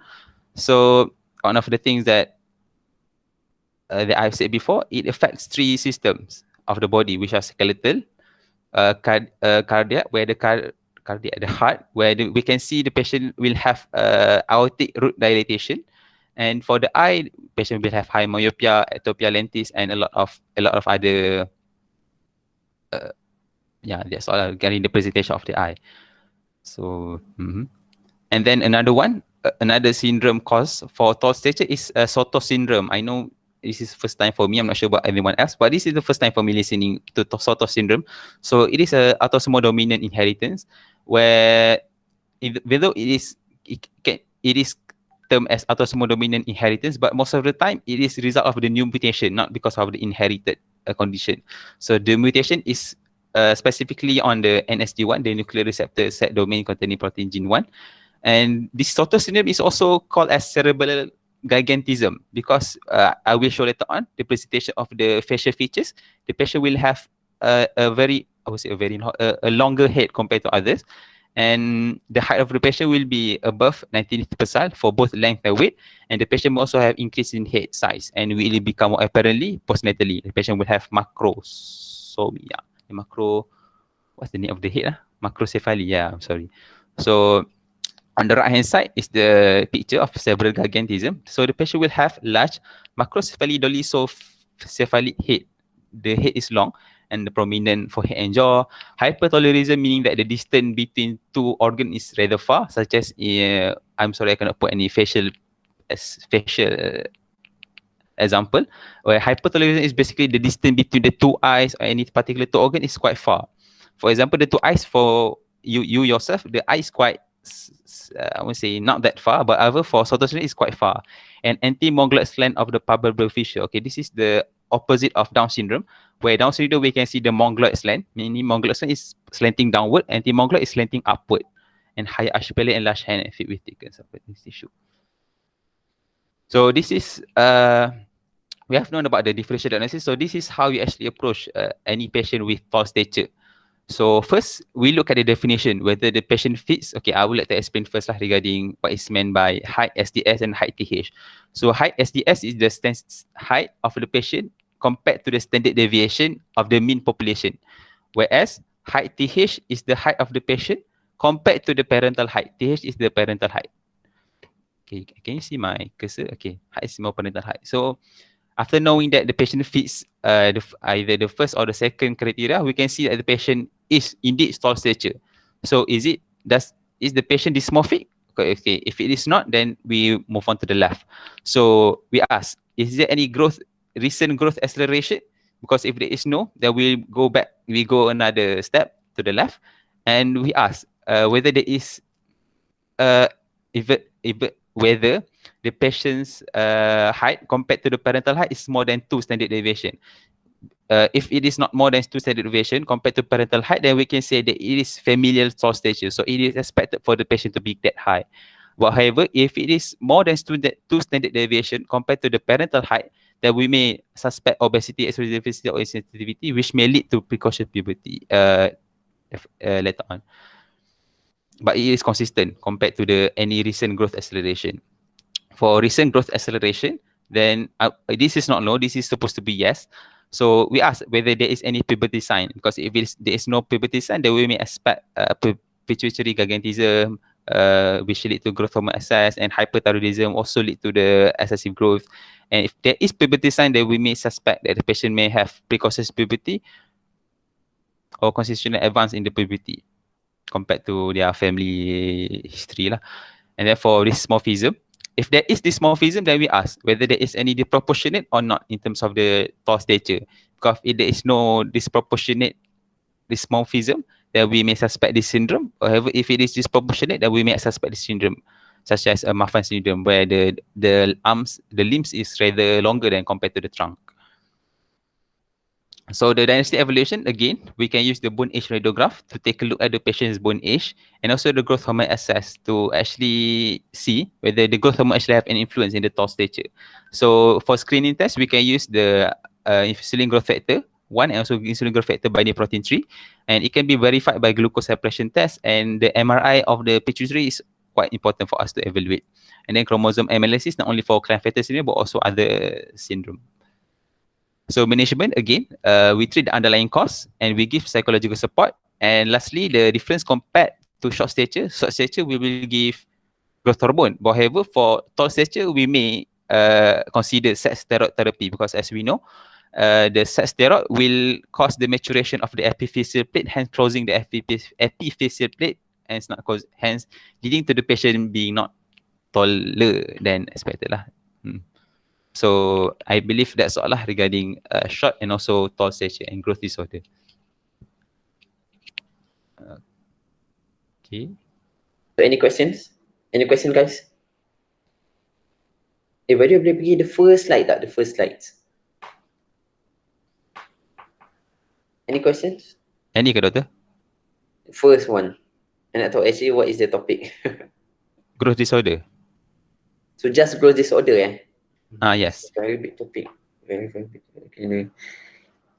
Okay lah, I expect this should be separated into a few. Okay, Badrul ada soalan? Zaki, can you go to the definition? For tall or short? Short. Yeah. For the definition of the downwardly crossing percentile channel, is there any specific demarcation? Macam FTT, we have like crossing to centile to diagnose FTT. So how about short stature? I'm sorry, Badru, I didn't find any particular cut-off point to actually the patient to say that the patient have downloadly crossing percentage channel. Sorry for that. Maybe doctor have idea about this, the knowledge. No, I'm not sure. But definitely, I don't think we wait to until 2 percentile. Until cross 2 percentile, because if it's close, because height is lower than the weight now. The growth in height is lower than the weight. So weight, we can wait until 2 percentile lah, because it's quite rapid. Within few months, you can cross 2 percentile. Tapi height, by the time to wait until 2 percentile, definitely it takes 1 year kot untuk cross 2 percentile. Cuma kan, when you say height below 3rd percentile, of what? Of growth chart. Which growth chart are you talking about? Is it length for age? Or is it weight for age? Or is it weight for length? Which growth chart are we talking about? This one is short stature kan? Yes, doctor, yes. Okay, so short stature, when do you diagnose short stature? Is it, at what age you can diagnose short stature? And when do you say this is stunted? What's the difference between short stature and stunted? I'm not sure regarding that, doctor. At what age? Actually, because when I see your slide, the first slide, and my expectation is actually you're going to talk about the growth rather than talk about the, because short stature is a pathology. Short stature, tall stature is a diagnosis. It's a disease by itself. It's a pathology. It's a disease lah. It's a disease. Tapi stunted is a description. Dia macam stunted, wasted. When we talk about growth kan, we are talking about overgrowth, overnutrition, undernutrition. We are talking about nutrition, mainly about nutrition lah. Overnutrition, undernutrition, wasted or stunted. These are the four problems with growth. Okay. Rather than we are talking about short stature and tall stature. Actually, bila you present growth lah, I'm expecting you're going to talk about the 4 things lah: wasted, stunted, overnutrition, undernutrition. I'm sorry, doctor, but actually the full title of my seminar is actually growth disorder in bracket short stature and tall stature. Itulah. So that's why I tanya you the talk is actually about what. So do you guys have any seminar on growth disorder, focusing on the nutrition part? Because when we talk about growth disorder that focus on the tall and short stature, it's actually diagnosis after 5-year-old lah. Kita tak boleh diagnose short stature or tall stature before 5 years old. Okay, because we are using different growth chart untuk diagnose this. Faham? The diagnosis of growth disorder kan, any growth disorder is diagnosed by using growth chart. So the equipment, the tools is actually growth chart. That's why you got the CDC growth chart, you got the WHO growth chart, you've got growth chart for 0 to 2 years old, growth chart 0 to 5 years old, you've got growth chart 2 to 18 years old. Dia tak ada growth chart 0 to 18 years old, dia tak ada, because it reflects different problem. Faham tak? Dia sama macam you ambil darah, okay, sex hormone untuk diagnose this, growth hormone untuk diagnose this, growth chart are used untuk diagnose growth disorder. Okay. Including short stature, height stature, tall stature, or the nutrition problems, stunted. Cuma you ada tak seminar on the growth, specifically on the growth? Tak ada. Tak ada early childhood growth, tak ada Oh, it's a shame, no? This is a big problem now, because in the world we are facing because short stature is something yang kita tak boleh treat. Okay, in general, short stature we cannot treat. Because the only treatment for short stature, cuba tengok treatment short stature you apa dia? Growth hormone. It's growth hormone. So kita boleh treat tak growth hormone? Kita boleh bagi tak growth hormone? No, we can't. We cannot provide growth hormone. Patient kena bayar, it's very expensive tau. Only few indication yang kita bagi growth hormone, itu pun patient kena bayar. And kita adalah budget sikit, tapi kementerian bagi very minimal budget untuk growth hormone. Those with pan-hypopituitarism ataupun memang isolated growth hormone deficient, baru you bagi growth hormone. And nak bagi growth hormone is very difficult. Growth hormone, remember, growth hormone is something yang organic, kita ambil daripada animal atau human. So growth hormone ni dia ada risk untuk prion disease, mad cow disease. So growth hormone is not. Satu kalau you rasa pun ada mendarah kat sini.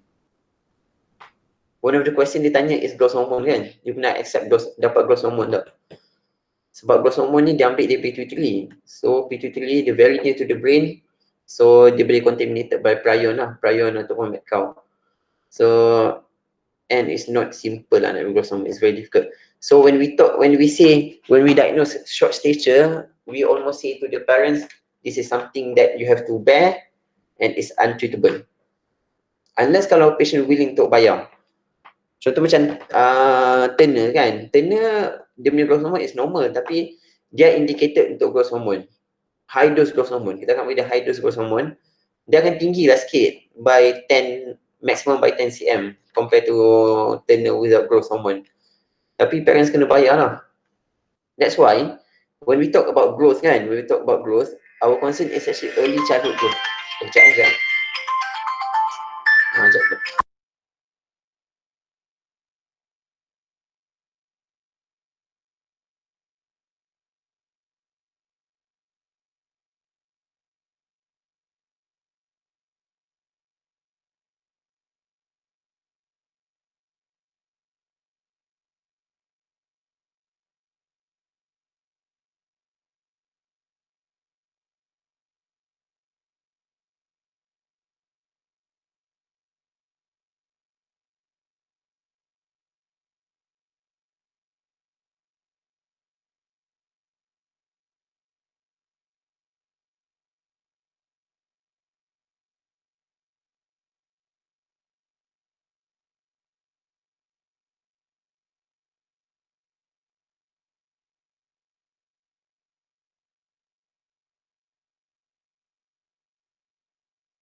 Macam nak diagnose obesity?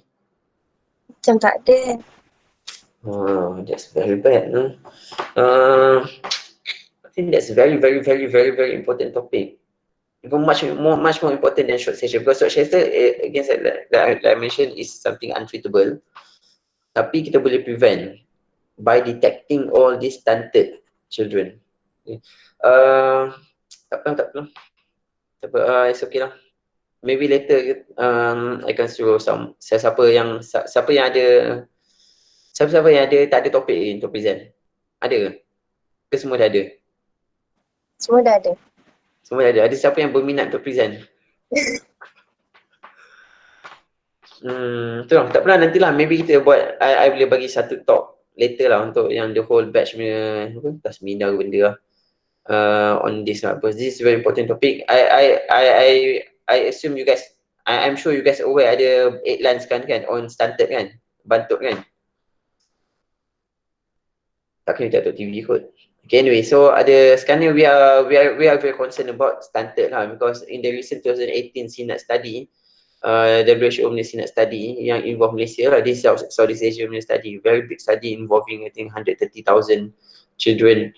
Ada yang below 7 years old, below 5 years old, 7 and 12 years old. So, Malaysia perform very badly lah, you know. Malaysia perform very badly, one of the worst in Southeast Asia. We've got 1/3 of our population overweight. Our children less than 7 years old, 1/3 are overweight.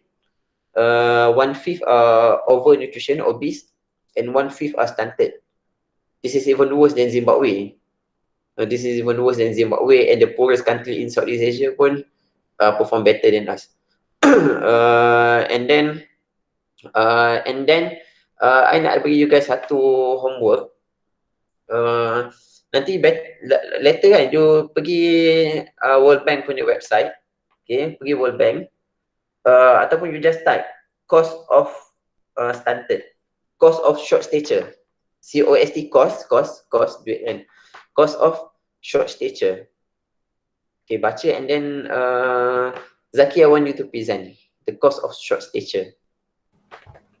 Maybe petang ni ke? Cost, COST. OST. Okay, insyaAllah. cause. Okay, the cause of short stature. Just a brief summary of that report. It's a very long report. WHO produced reports on this. But short stature is a big problem. It's a very, very, very, very big problem. Okay, especially to country miskin macam kita ni lah. Anyway, so you buat satu summary and then present. One slide pun cukup. Tapi based on that report lah, tak payah baca the whole report. Just go through the epidemiology and then some of the economics reports. And then okay, ada soalan? Ada 2 minutes maybe. Ada soalan? Untuk Zaki?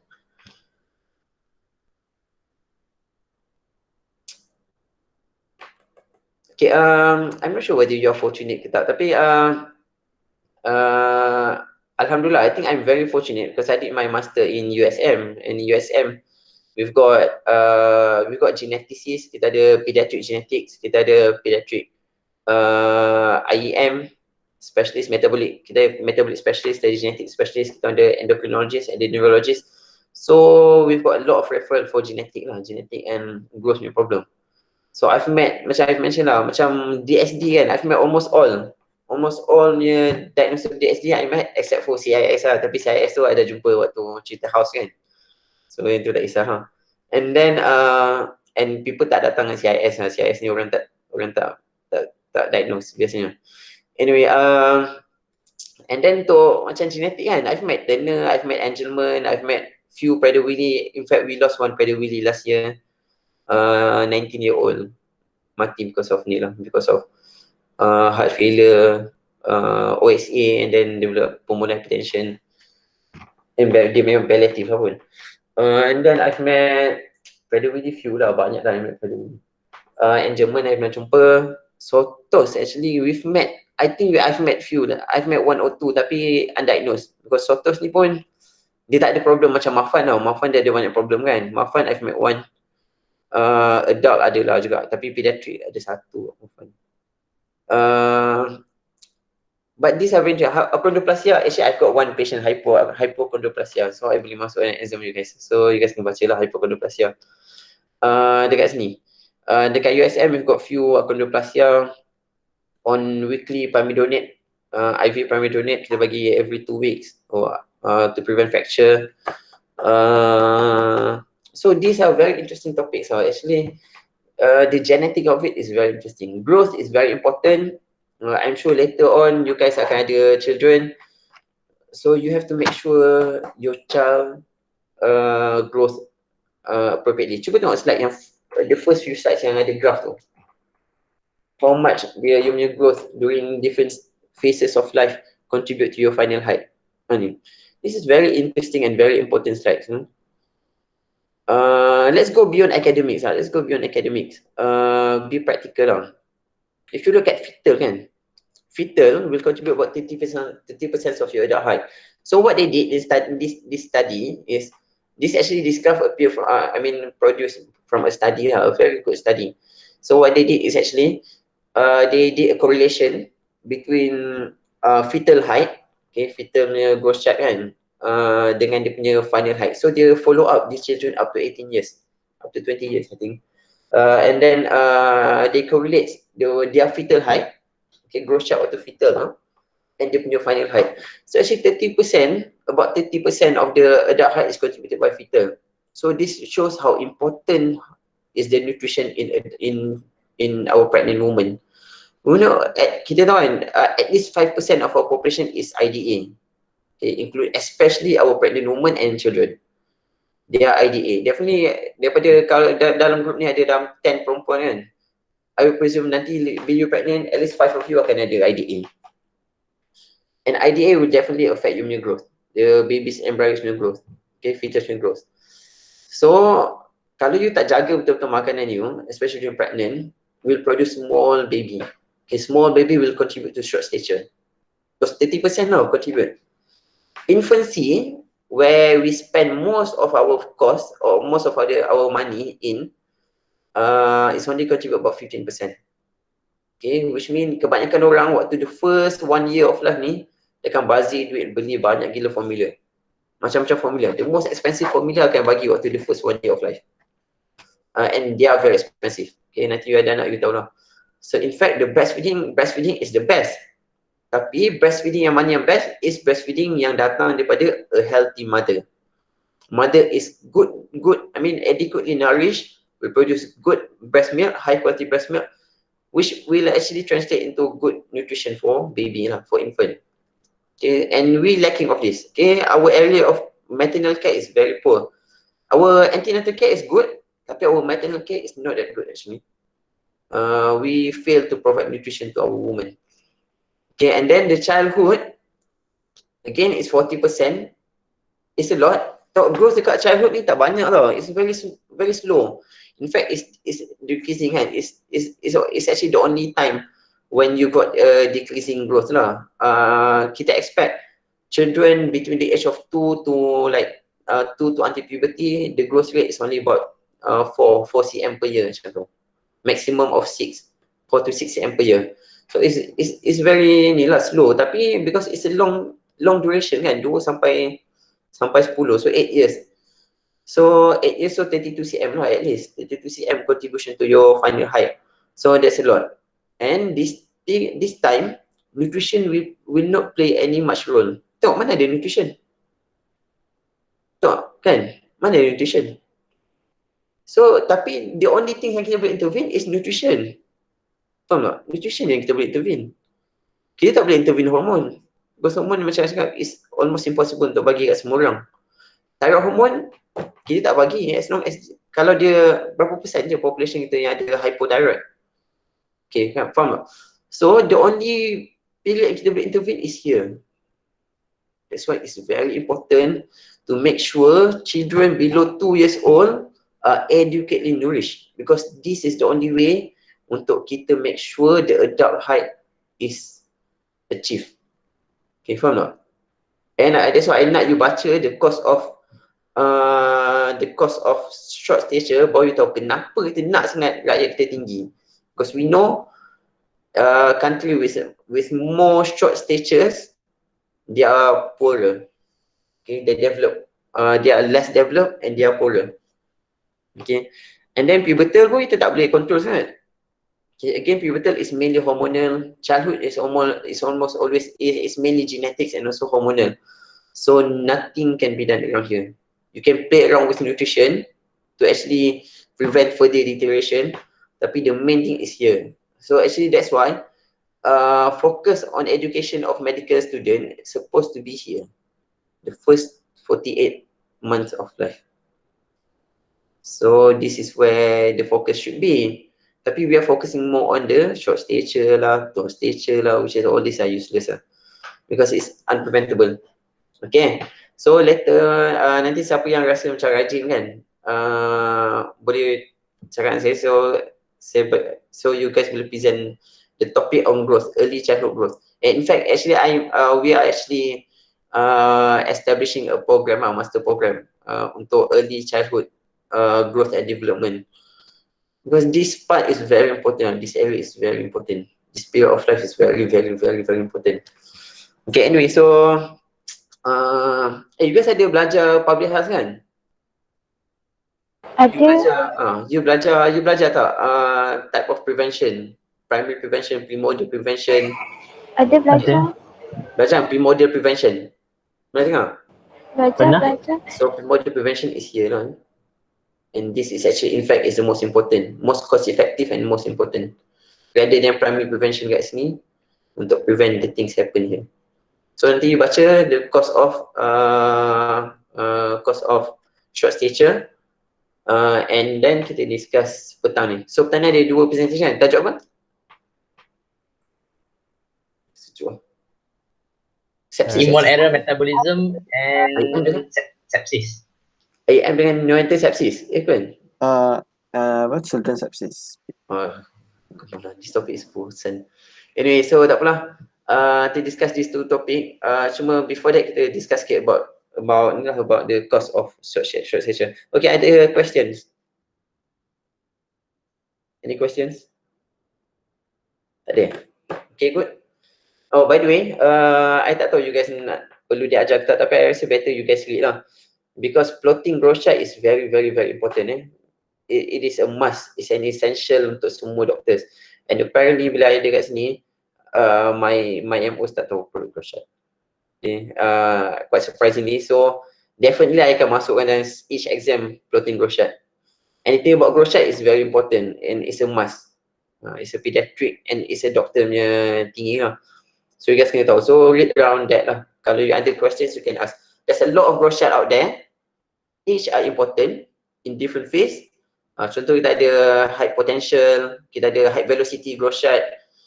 We've got penile length growth chart. Okay, penile length growth chart kita ada, and then kita ada weight for length. We've got length for age, weight for age. We've got CDC growth chart, WHO growth chart. These charts are very, very, very, very important. Okay, it's very, very, very important. So make sure you know how to plot and you understand how to interpret. Okay, okay, itulah ada soalan, last soalan before we stop.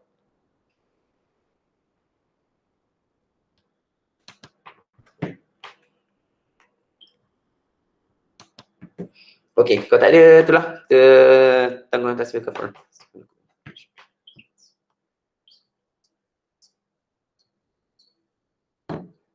Okay, assalamualaikum warahmatullahi wabarakatuh. Thank you, Doctor. Thank you, Doctor. Thank you, Doctor. Thank you, Doctor.